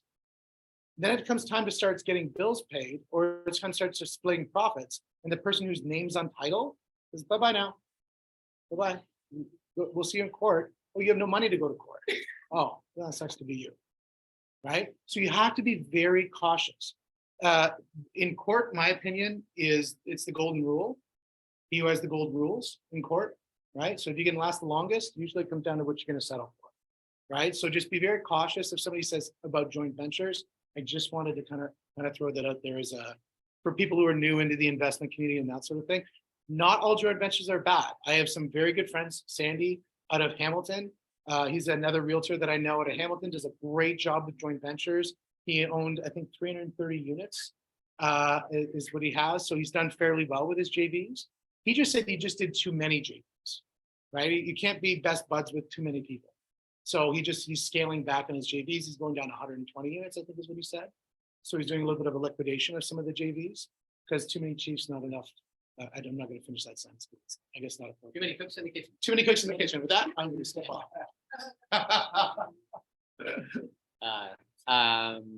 Okay. Oh, is that a chat? Oh, that's probably me over there. Okay, so JVs covered that, and total Burr we covered that. So Burr, buy, renovate, rent, refinance, and then repeat. And you don't have to repeat right away, right? You might not have enough. We might not be able to get enough back out right away, but we're also saving, and then some of them accumulate as well. But as soon as you're able to get that money working for you again, I know some realtor friends, not even just realtor friends, but investors, they get their businesses to the point, and Jake in the back there, their contractor, the business partner, and they're growing a business. Additions and those, second suites, all those kinds of things. And they get that type of business. And these other friends that I know, they basically are building a construction business and they're managing that. It means they are just project managing and they can handle 3 and 4 projects at a time. And when you talk about you refinance and then now you've got enough, you can do another one. But sometimes you get enough out of one where you can do 2.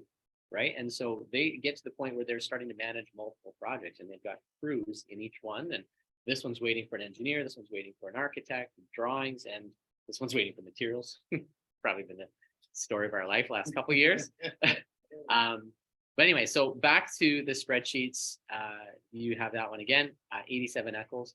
I thought I'd start with the big one, right? So the 6plex, it's not where most people are going to start. But to give you an idea of where the numbers could go, and there are definitely larger investments out there than 6plexes. And as the Burr method, as I mentioned, this particular property, if you're in the room, you've got a picture of it there. And maybe possibly, I can't seem to switch. I was going to check to see if I still had it online as well, a photo of it. But it's originally a detached home that somebody added a suite and someone added an addition with another suite, right? This effectively, and probably over a number of years based on the area in town here, it's an older part of town, it was kind of the Burr method, probably over a few different owners, but and maybe they didn't refinance, it was sell to release the funds, but those were other options as well. So the total return first year on this one happens to be 83. And so when you look at the money you put in, that is your total return divided by, and if we go up to G and A, what is G and A? I gotta find it. Down payment, right? So that's your cash in, and A is the initial cost. So did you put any money into the property initially? In this case, it was no, it's turnkey. So if I take this, your total return, year 1, divide that by the money I put in, the 16% rate of return. Not bad, okay? I wanna do something else, which I find is kind of fun. Pull up a 5-year forecast. Oh, it is working. So this is where it kind of gets fun. All these things on the screen in my way. So I'm using a 2% annual increase in rent. Some years it was 1.2. They froze it in 2020. This past year was 2 point something. But again, that's the cost. It's consumer price index. Government decides how much we're allowed to increase the rent. Let's just use, obviously, year 1, I'm not increasing anybody's rent. Year 2, and we'll just do an average of 2%. So that increases, of course, our net operating income because our expenses are likely fairly fixed. Our income is now going up, right? So our net operating income, as you can see here, starts climbing, okay? And you can see what this particular property looks like after 5 years, okay? Our cash payment, that's consistent, it doesn't change. The amount financed, that was consistent. The amount of payments, the mortgage payments are fixed, that didn't change. And then the repayment is how much is going towards principal every year. Well, as the total balance of the mortgage goes down, more and more goes towards principal. So every year, this line grows. And at the end of it, we look at, okay, well, what would this have done in 5 years? And it was 143,000 is paid down, right? That's a principal pay down. Okay, so the ones in green are the ones to really focus on. And so this is the cash flow after debt service. And again, this is at the 3%. So that needs to be changed. I could go back and do that. And then forced appreciation, this had 5 in there from before.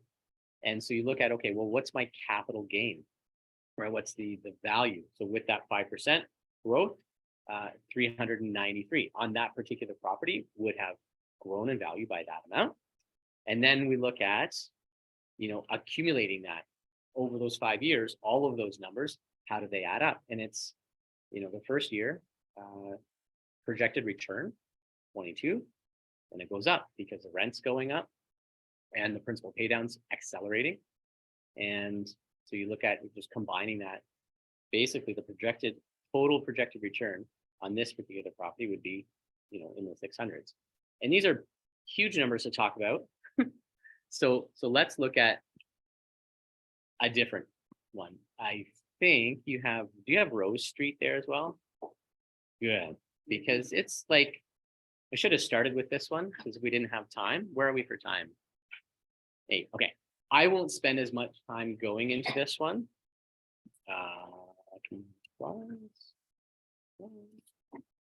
Let's try to get this.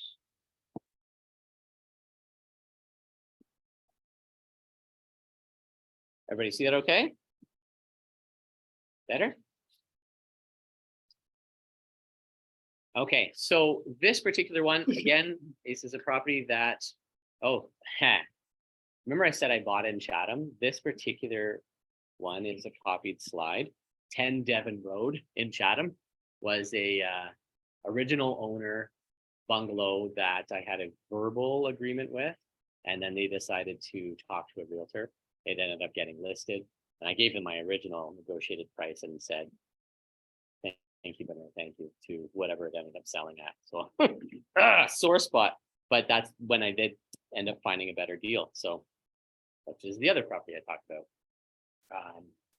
Okay, so this is property in town, legal duplex. So it's been converted, it's been legalized, it's registered with the city, and you can still find those in and around that 700 range. If it's newer, bigger, depending on the rents you can get, 2-car garage in a newer area, more modern, it's going to be closer to 8 or something, but let's use this one.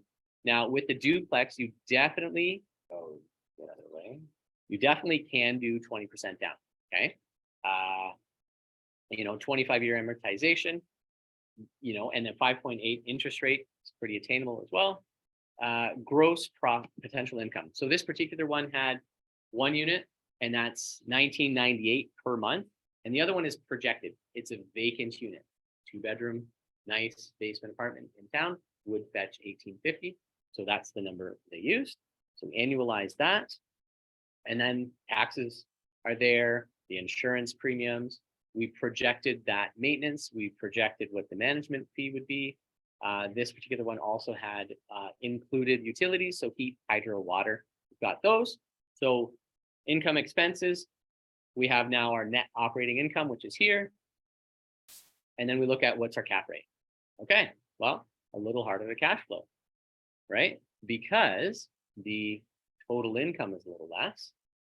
But let's play around with a couple numbers. Let's see if we can do, Steve, if we did 30 years, what would 6%? So the interest rate's going to be a little higher because we're stretching that mortgage out or payment out over 30 years, the amortization over 30 years instead, which makes our principal payments a little bit lower. That's going to affect the cash flow. There's probably not a lot you can do as far as the rent on a duplex. You're not going to go from 1,900 and say, well, we want 2,500. It's just, you're not going to get it. What's that? Yeah. So again, what are some things? So the tenant in the basement, like, well, why, like, it's vacant. The new tenant coming in, why are we going to choose to pay their utilities just because the previous owner agreed to do that with the upper tenant? So what we're going to do is we're going to say, okay, lower unit, you have, let's say 40%, and I'm not going to do the math perfectly here. If you're a math genius, forgive me. So I'm just going to say, what's 40% of this? And we're going to say it's $700 Sorry, no, we're still paying for the upper, so we're gonna just on the other side, so 900. Okay, instead of 1,600. I So- would say if you ever just a word to the wise, get your tenants to pay. Yeah. Like, Yeah, for sure. if you're paying your utilities, they're gonna leave the windows open. They're gonna set up a Bitcoin farm running on your power, like, they're gonna do all those things because they don't care. Yeah, right? yeah. So leaky faucet, they're not gonna tell you about, just make sure you get your tenants to pay. right? Absolutely. And then, you know, and we're all environmentally. One of my favorite Thank you. real estate stories. I had 3 really good friends. They partnered on 3 really great properties. One was a 4-bedroom, big detached house in Barrie. The funniest thing with that when we sold it for them was the inside of the door handle was just like crumpled. The tenants also had a full mastiff. They had a triplex up in Aurelia and a 4-plex. And on the 4-plex, when we went and toured it and met all the tenants and tried to figure out how we're going to present this to the world on MLS, I had 35 cats. And, of course, and when we walk up to the building, the upper unit, she worked at a cat shelter. She had built platforms in the windows for the cats to rest on. And I'm not trying to scare you away from, but yes, get them to pay because then they'll respect how much. But yeah, they paid heat and hydro on that one. And I was like, how are you still cash flowing? Well, it's because the rents were reasonable enough and they had bought it at a reasonable purchase price. But they just were like dealing with these people. So, you know, yeah.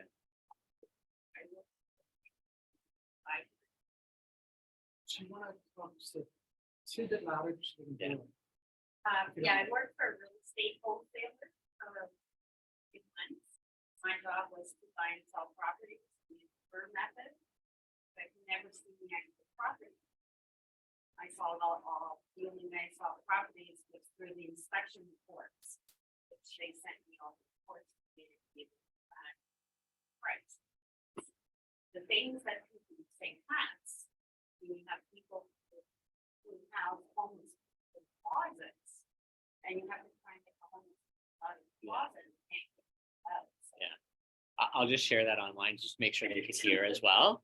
And add a tiny bit about real estate wholesalers. So Helen was talking about having worked for real estate wholesalers and seeing the inspection reports. Now, who sells to a real estate wholesaler? A real estate wholesaler, you get the letter in the mail. Hey, we buy houses cash. That's a real estate wholesaler. What they want is to buy something way below market value. And the people who tend to respond to those are people who are maybe losing their houses, they're desperate, they live in different deplorable scenarios. So those people who are buying, their wholesalers, doesn't matter what the condition is because they're buying at a discount, they'll maybe fix it up or they'll not even ever close on that. They'll resell it to someone who's willing to do some work and buy it basically at market value, not having to compete with other people. So I Yeah, just, you yeah. know, So really. yeah, I yeah, really for sure. walk in. Yeah. Well, So but the thing is with those scenarios, like a lot of the properties that we buy, those are the kind of houses that we're buying. Like, we want to buy the house that is nasty, like one of the ones that we bought, we had to tear the drywall off. And we had to like paint the studs with a Kilex paint because the guy smoked so much in this one room that the nicotine was running down the walls. When you took the painting off the wall, you knew exactly where the painting used to sit. It was and you couldn't get the smell out. So we actually had to tear the drywall out, tear the floors out. We had to remove the window, replace the window because they all just smelled so bad of nicotine. That's a beautiful buy. It is, because it's so easy to fix. Drywall is dirt cheap. Paint is dirt cheap. A window's a few $100. And now you bought the house that nobody else would buy because most people are like, back away slowly, right? So just, your money's moving there, you're not moving there, right? And all those problems can be fixed. yeah, you just have to have a team, contractors, renovators, or time and some of the wherewithal to be able to do it yourself. Yeah. Kind of like you said, your money's going there to fix the problem, or you're physically going there. In our case, I lived in a camper for 2 months in my parents' farm while we renovated the house. It was great. It was an awesome time with my parents. my mom helped, my dad helped, and I learned a bunch about, bulkheads in old kitchens. And when you take them down, the ceiling comes, the attic comes to join you. Yeah. So, okay. So in this scenario, we've just reduced some of the expenses by making the tenants pay the hydro. Let's change this whole scenario and say, you know what? These are both new tenants, right? And I'm buying a property where they have separate heat and hydro, or the leases are already written in such a way that the tenants are just paying hydro. Okay, so we've just reduced the expenses a lot, which is changing the net operating income. And so now we're looking at a better number. It's still not positive. However, what are we looking at here? What else can we change? Taxes can't change, insurance we can't change. 650. If you could find a duplex, and there are duplexes for 650. You know what? This is a turnkey property as well. It's a turnkey property. What's that? Yeah, so 750 changes. Yeah, so turnkey property was 715. What I was just going to look at was if you bought a property and then put the money into it and renovated it and created the duplex, you're not going to buy it at 750. You buy that at 625, 650, and then you put the money in to renovate it. But let's say we do that, and okay, well, you talked about something before. Yeah. So the lemons question again, and it's not. Yeah. It's about more money down. Yeah, and I want to hit And- this one a little bit, because again, I want to go back to the income statement of making money, is that you have to have the money to invest the money. And personally speaking, I think given where we are in the value of real estate, I don't know how much it's going to go down per se. Hopefully not too much, so the person owns lots of property. But I don't think it's going to go down. I think we just need to see more money in the game, which means our investment, we're not going to see the 26% return that we see based on a highly leveraged position. I always look at, like, when we buy property, we throttle up in our loan to value. In other words, how much we borrow. When we get to like steady state, we throttle down. And if you're running around a 50% loan to value, your cash on cash return is going to be lower. You might be sitting at like a 10% return, but you're also very, very risk protected when you're running at that kind of loan to value. When you start throttling up to say an 80% position on a property, then you're running at a higher risk perspective. Because if there's any change in valuations, you're like, oh my God, I got nothing in this property anymore. It makes it a little bit more difficult when you're looking at trying to shift money around or anything like that. It also makes your cash flows a lot more difficult.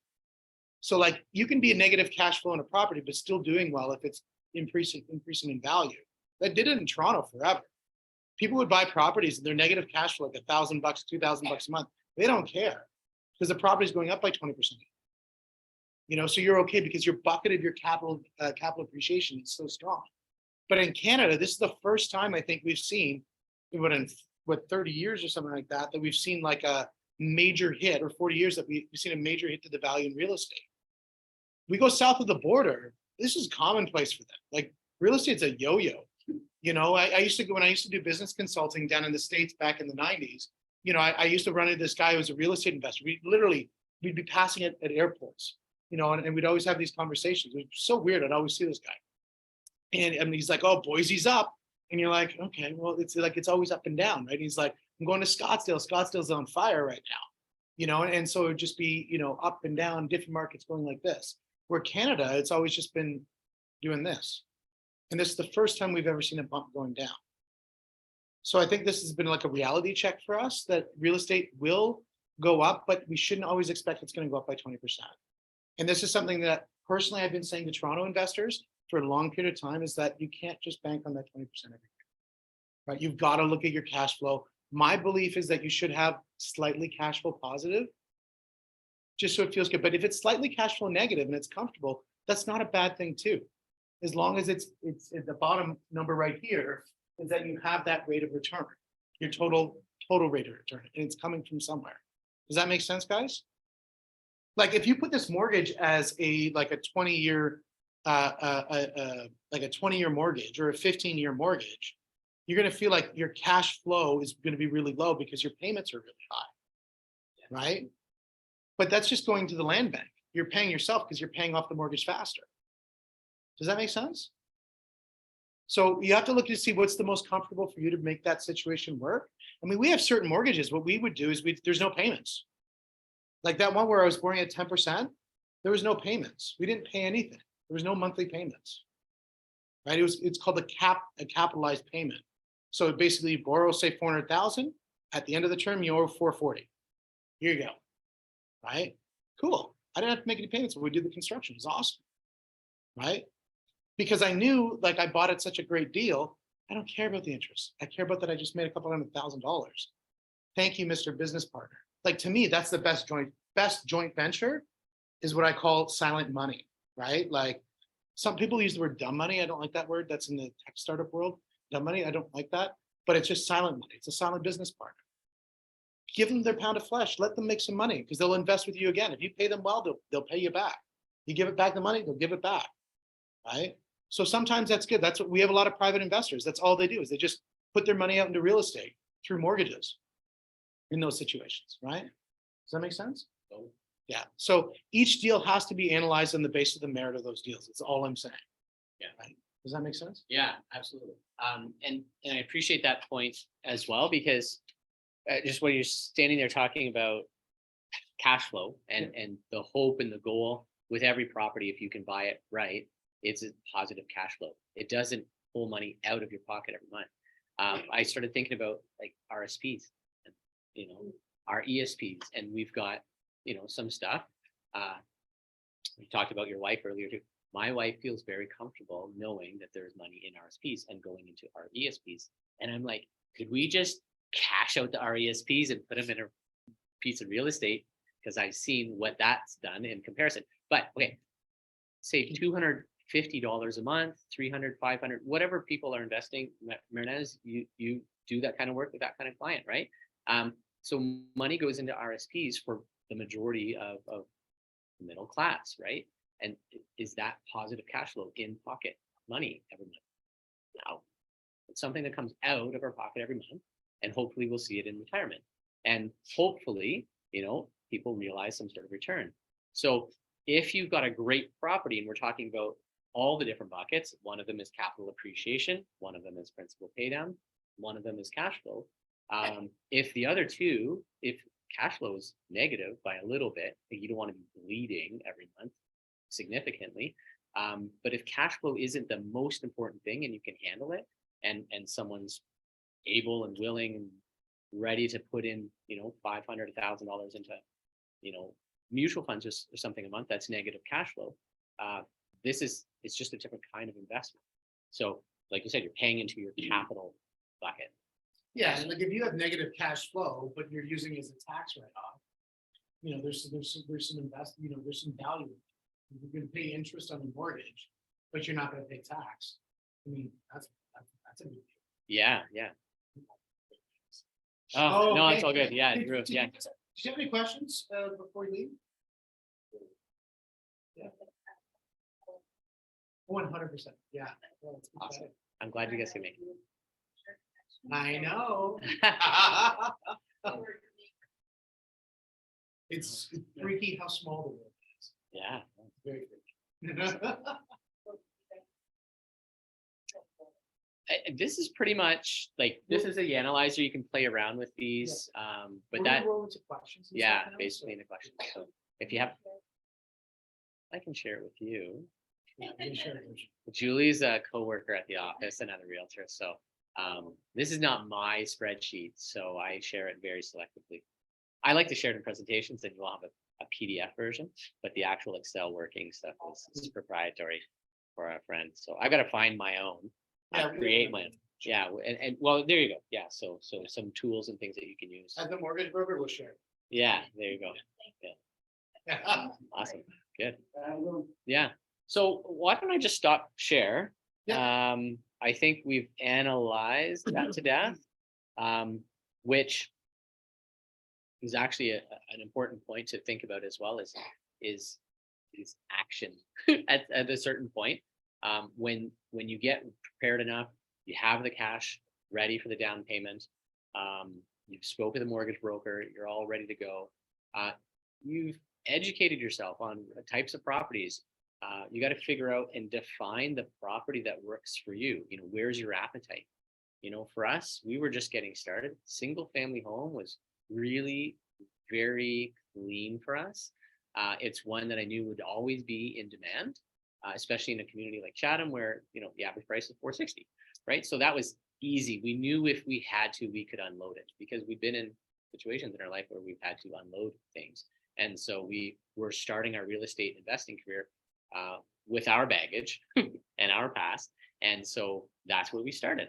And it's like, okay, what's the next one? Well, next one is, as soon as these tenants leave, we're putting in a duplex, right? We're forcing that value up.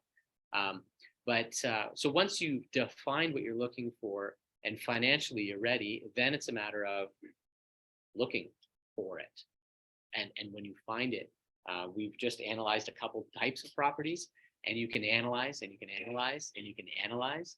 And we've had people in the past, real estate investors or aspiring real estate investors, and this was in like 2015 and 16, when they're analyzing properties, and the market's going up 10% a year, and the average price when it started in 2014 in Barrie was $300,000. And it took them 5 years before they finally bought something when the average purchase price was $650,000. They were looking for perfect, right? And so if you're a very technical, very analytical person, sometimes you have to look at action as well. Analyze it. Does it make sense? Yes. And go for it. And you need to know that you've taken some steps to ensure that it's good. You've maybe bounced it off a couple of people, some experienced investors, those who already own properties. And it's like, well, what do you think of this one? Not necessarily the realtor. Would you buy this? Heck yeah, let's go. No, ask someone who, is also investing, so have, just like anything else, a 10X coach, but like have a real estate coach, someone who's in the business already, they're investing, they've seen some success. And many of those who have attained a certain level of success in anything are always willing to share. So there's groups like this, and we want to do more of this. Yeah. So well, let's talk. Yeah, and that's where, like, one of the things to talk about today is number one, finding the money to make sure that you have and that you feel confident investing it. Like, you want to be able to take this as like park money. You don't need it for the next 5, 10 years, 15 years. Because if you're going to take that money, you're going to park it like, and you're kind of dancing on it.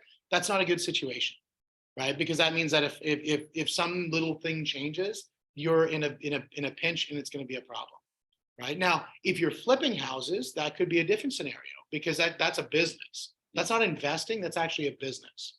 People think when you're flipping houses, you're investing in real estate. You're not. You're transacting in real estate.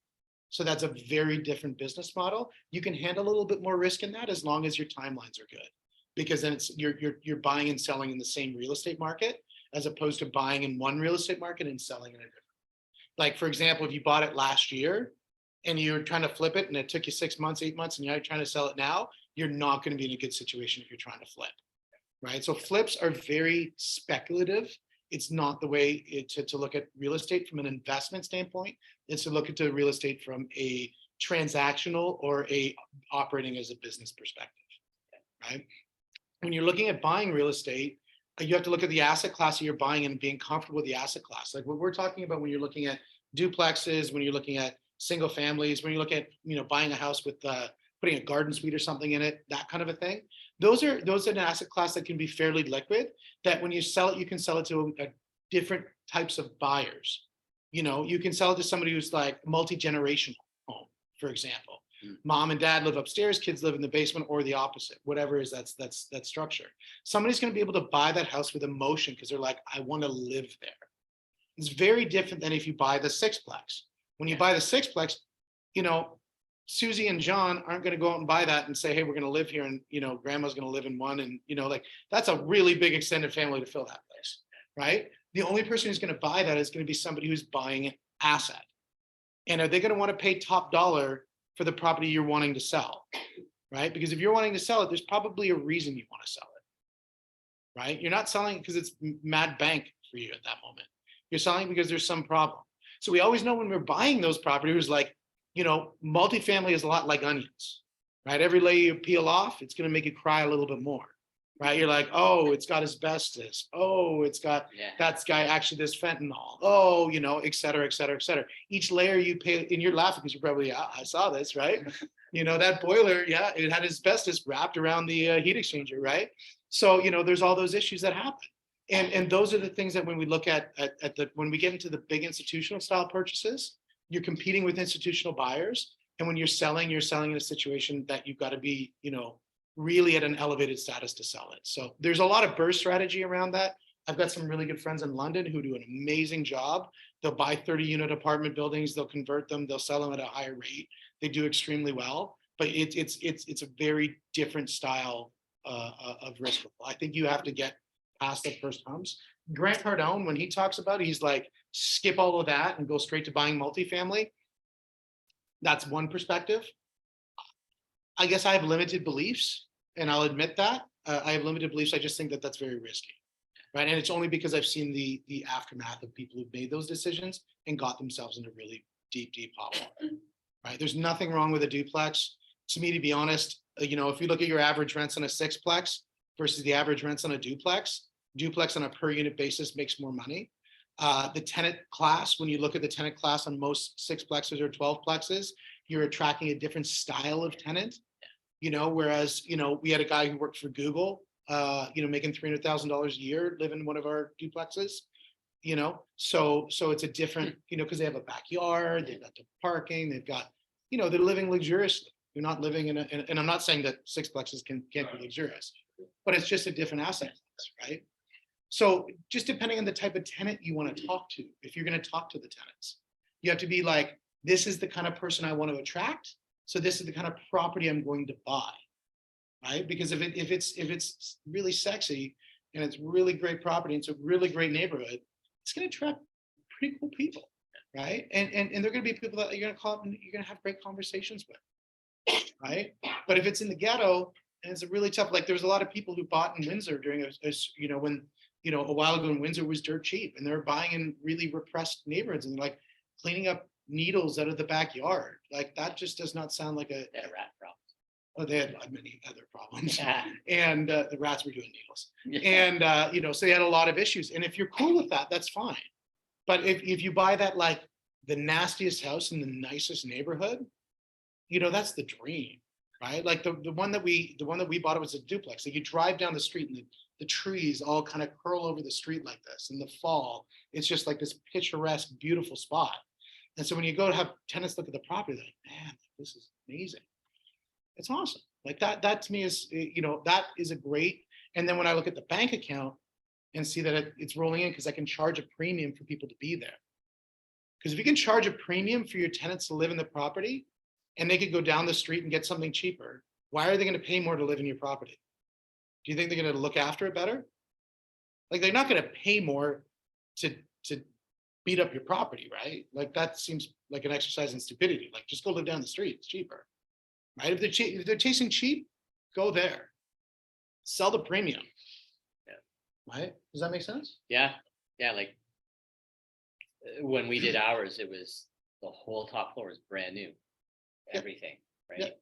It was like a 17-foot kitchen, a brand new IKEA kitchen. Beautiful. Sides and the response from people because of everything else that they were looking at was nowhere near that. And we didn't spend crazy money. It was aesthetically beautiful, but it was an IKEA kitchen. Yep. But Now, full basement, nice big backyard, and kind of, we want to open it up a little bit to questions. So the first thing we want to do is look at action. Let's check on this. Yeah, check on this. And if you guys online want to put on speakers and chat that way too, you're more than welcome to put your mic on and talk. I don't know how we can. I think we can. Yeah, we can add to classes here. Is there a question? No. Yeah. And but yeah, so we want to kind of open up to questions. And it can be about anything. It could be about business. Looking at growing a business. Any questions about the business side of things? It can be talking about financing, anything from the mortgage side of things. It can be talking about real estate, anything from the real estate side of things. It can be from the construction or permits or anything along that side. from that side of things. We've got experience also in the room, from all those different perspectives. So what questions do we have, guys? What are we thinking? Experience with seasonal businesses is where I live in. Yep. And it's very seasonal there, cottagey, Airbnb type of thing, or just renting out. Yeah, that's actually a great question. It's actually very pertinent to right now, especially being in Barrie. I have some clients who bought property out in Tiny Beaches area, and all of Tiny has put a moratorium on Airbnb. So imagine if you bought property and you're used to that mad bank that came in from Airbnb, and now there's nothing. Right? You have to run on the lowdown. Now, some people who were renting out to friends and family and that sort of thing, they're able to keep that sort of friends and family volume going, under the radar. But the people who were really relying on, running a beautiful Airbnb with a, super host status, doing a great property and really looking after it and that sort of thing, they've all lost their income, right? And it's gone, vaporized, legislated away. They're allowed to rent. They're not. Yeah. Now, it's funny. I thought a creative way around it. And again, this is not what I would tell you to do. It just was in my head as I was driving. I was like, what you should do is like not rent your property out, but what you should do is rent the access to your television out. So then they're not renting your property, they're renting your TV, but they just get free access. So It's kind of like parking your Tesla where you're not renting out the spot. That's You're right. not paying for the electricity, you're renting the spot. That's right, exactly. Well, that's how it was when they came. Yeah, exactly. So I'm sure there's going to be a workaround that's going to come on that, because it's a very prohibitive situation for a lot of people. But I can also appreciate from the local community, where the local community is like, there's nobody here who's going to go to school with my kids. Like I moved into a neighborhood. I was down in Sedona, and Sedona had a big issue with this because all the properties in Sedona, there was really nobody who actually lives in Sedona. Everything's Airbnb. So really they just changed the zoning from a residential zoning to a commercial zoning because it's all short-term rentals. Right? Like that's the biggest problem with short-term rentals is you really are operating a commerce inside a residential zoning. Because if it's under 30 days as a rental, that is short-term rental, and that's HST applicable. Then you have to look at the property and you have to say, did you self-assess HST when you bought the property? Or are you going to assess the HST as yourself because you changed the use, right? So there's all these issues that happen that haven't really been crossed when people look at Airbnbs, and that's why I've always told people be very cautious as you get into that space, because you can run into some hiccups, and usually it's around the government. I'm very sensitive to government hiccups.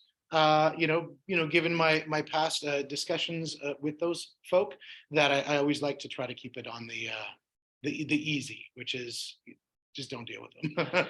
Yeah.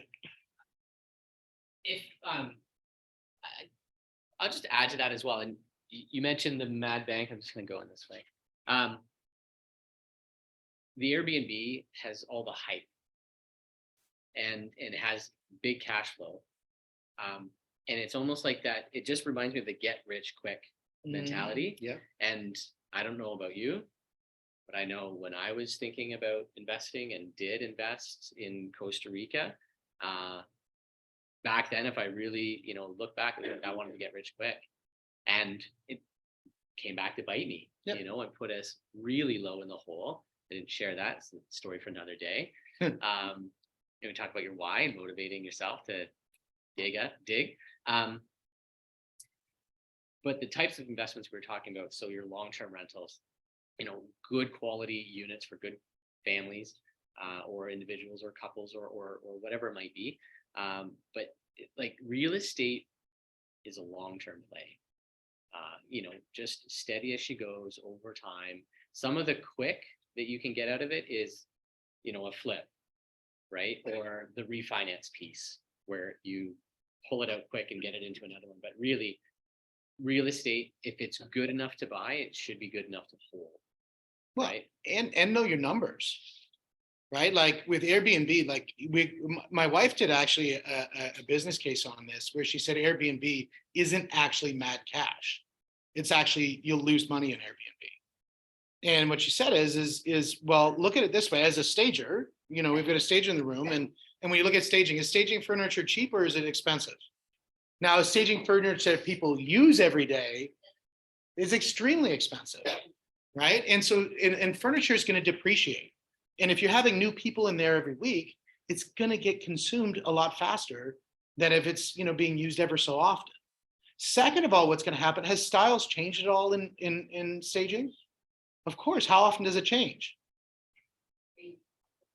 Every couple of years. So every couple of years, now what you've had sitting in that place might be not on vogue anymore. The color palette, the style. So you might have to get rid of that furniture, and that furniture to stage to fill a place. I mean, you could be upwards of, you know, $50,000, $60,000, you know, in just furniture alone. Now, if that rapidly depreciates and you say that's over 2 years, you take 50 grand over 2 years, that mad bank that you made on Airbnb is actually not bad bank at all. It's actually terrible money because of the furniture. Now, unless you can sell the furniture off at, like, you know, used furniture, get 50% back, but still, you're $25,000, right? That's $1,000 a month just in depreciation on your furniture. So you got to know your numbers, right? I'm saying, yeah, if. Yeah, 20, yeah, so 20%, so 20%. So yeah, so you're probably running about 2 grand in depreciation on furniture. So you've got to put that in, you've got to know your numbers. Know your numbers, know your numbers. Know where all the little leaks are that you need to plug to make sure that it makes sense. Yeah. Do you think that look like cottages, all because like, I know obviously like content now, for Airbnb, Yep. Yep. Yep. Yeah, so short. Yeah. You mean for the government legislation?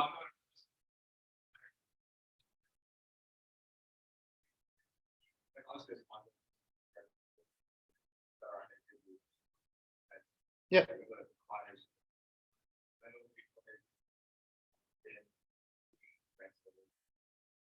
Yeah.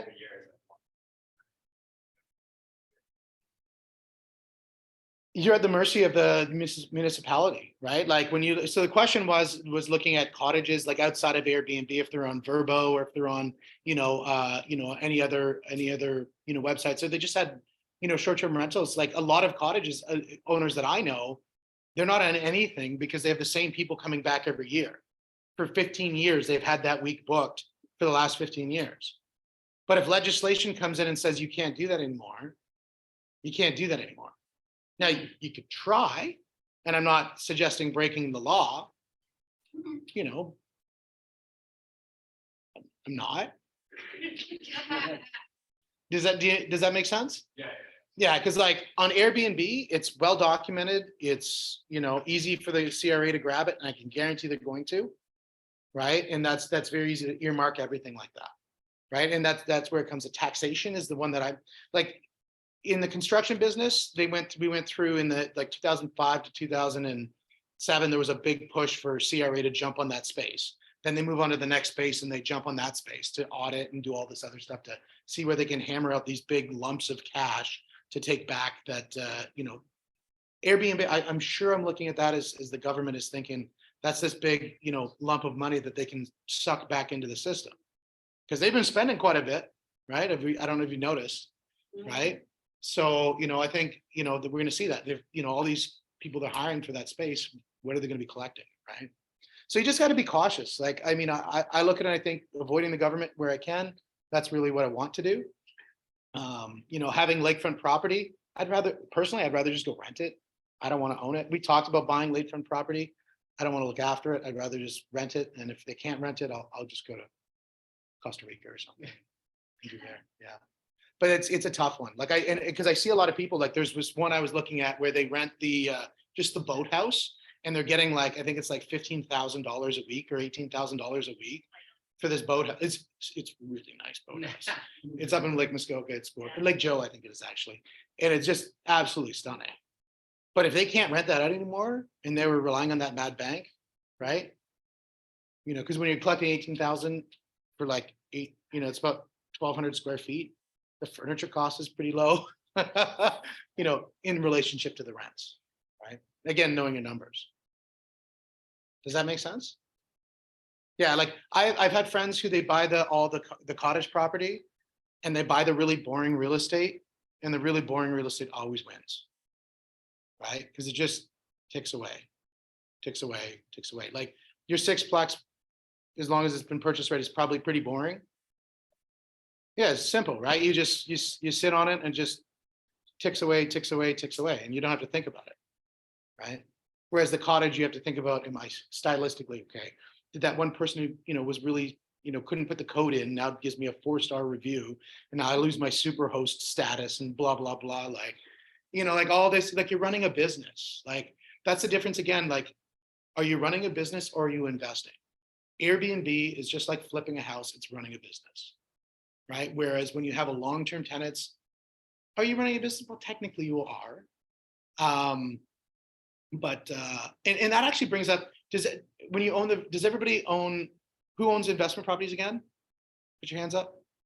And who owns it in holding companies? Okay. Holding companies, I think, are something to consider when you're looking at real estate, personally speaking, especially if you have good income, because your income that comes off your property, unless you can write it off, if you're running negative income against your personal income, then there's sometimes a good wash. But if you're in a holding company and you're making money in that business, it's sometimes really good just to park it in the holding company, especially if you go to capital gains or anything like that. You're going to be in a good situation. Right? There's merits in both, right? You'll have an accountant, and this is where you have to really, when you're talking to your accountant, make sure your accountant knows real estate. Ask them how many properties they own. Because if your accountant doesn't own properties or doesn't work with real estate investors, you might need to consider a different accountant. Yeah, it's tough, right? Because, you know, even just how you structure your QuickBooks. Like I have a guy who I follow on Instagram that I eventually then downloaded his whole program on how, because I'm a nerd, and you know, on how to set up QuickBooks in a way that you can structure all your accounts properly within QuickBooks. It's beautiful. It makes QuickBooks report really slick. And my accountant was looking at this, and he's like, his eyes are all going squirrely. He's like, "What did you just do with your QuickBooks?" Like, well, you're the one who should have done this. Like, why am I doing this? You're the one who should have told me this is how it should be done. Does that make sense? So always make sure you're getting the people who are working that are elevating you. If the people around you know more than you, you're probably in a good situation, right? Does that make sense? Yeah. Other questions online? Is there questions online? I think they're ready to go. Awesome, guys.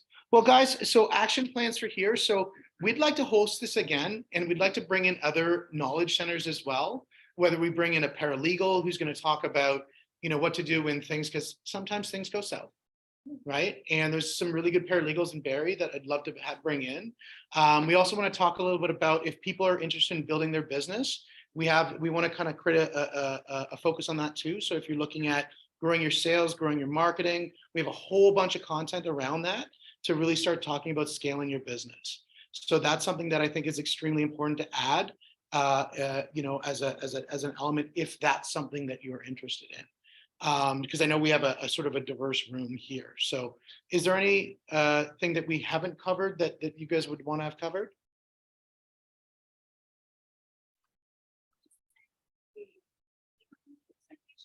This presentation? Yeah. Yes, the one earlier, I'll email the presentation that we had earlier. And then we'll send out the invites for the next one that we're going to be doing. And the other thing too, is think about it this way, is it's always good to work with an army of people, right? So like the whole goal here is, and this is what we did pre-COVID. And I'd like to build this again is, you know, we set up like limo tours where we all got on a bus and we went out and looked at investment properties. Would you guys find that fun? Yeah. Yeah. Absolutely. That'd be pretty fun, right? And we go look at it off market and on market properties. There's nothing that says to a seller, like when a bus shows up and 15 people are touring the property, like that's, you know, it's pretty fun. I think the most we had was 45. We had like one of those big, huge buses. And that was was that one in Windsor? I think that one was in Windsor. And so it's just a great way to go out and look at properties and do this scratch and sniff, because looking at properties this way is one thing, but looking at it in person is another. The other thing is the idea of getting together and really diving deep on the business side of things. So if you're really looking at trying to scale up the income, that's the next element that we want to do. And we want to create masterminds around that as well. And it's all part of the Grant Cardone community. So we have all the programs for increasing your sales, all the programs for increasing your marketing, and then we can start sending that stuff out for you guys as well too. Guys, thank you so much. This is our first one that we've done since, well, for me, since pre-COVID. So can we say this was okay? Can we say we're good? I give you guys, so much thanks for being here and listening to us share the stories that Guy and I have had, and I really look forward to learning from you guys. And guys online, I really hope that we gave you guys value as well. And we're trying to create that cohesive space, being able to make it accessible online as well as in person. Did we do a good job of doing that as well for you guys? Thank you. I really, really appreciate it. And guys, thank you so much. We're going to be checking out, and we're I just going. gotta say, no, I want to say thanks to Steve for coming, making the drive up here to share your knowledge and your expertise with us as well. So thank you so much for being here. Also, if you're in the room, one of my favorite things is connecting people with others, professionals, professionally in businesses. So if you want to chat with contractors, we have a couple in the room. We have people with insurance experience and stagers and people from law firms, and like if you need instead of sonotubes, right? Like there's lots of people in the room. So I love the networking piece and just like you said, a cohesive group, right? So I think we all can learn something from each other. So take a few minutes, say hi. Most of you didn't grab any refreshments, but there's still coffee, water, and whatnot in the back, so help yourselves. And feel free to stay for a few minutes and chat and get to know someone new. Thanks, guys. Thanks, guys. Thank you, everybody online.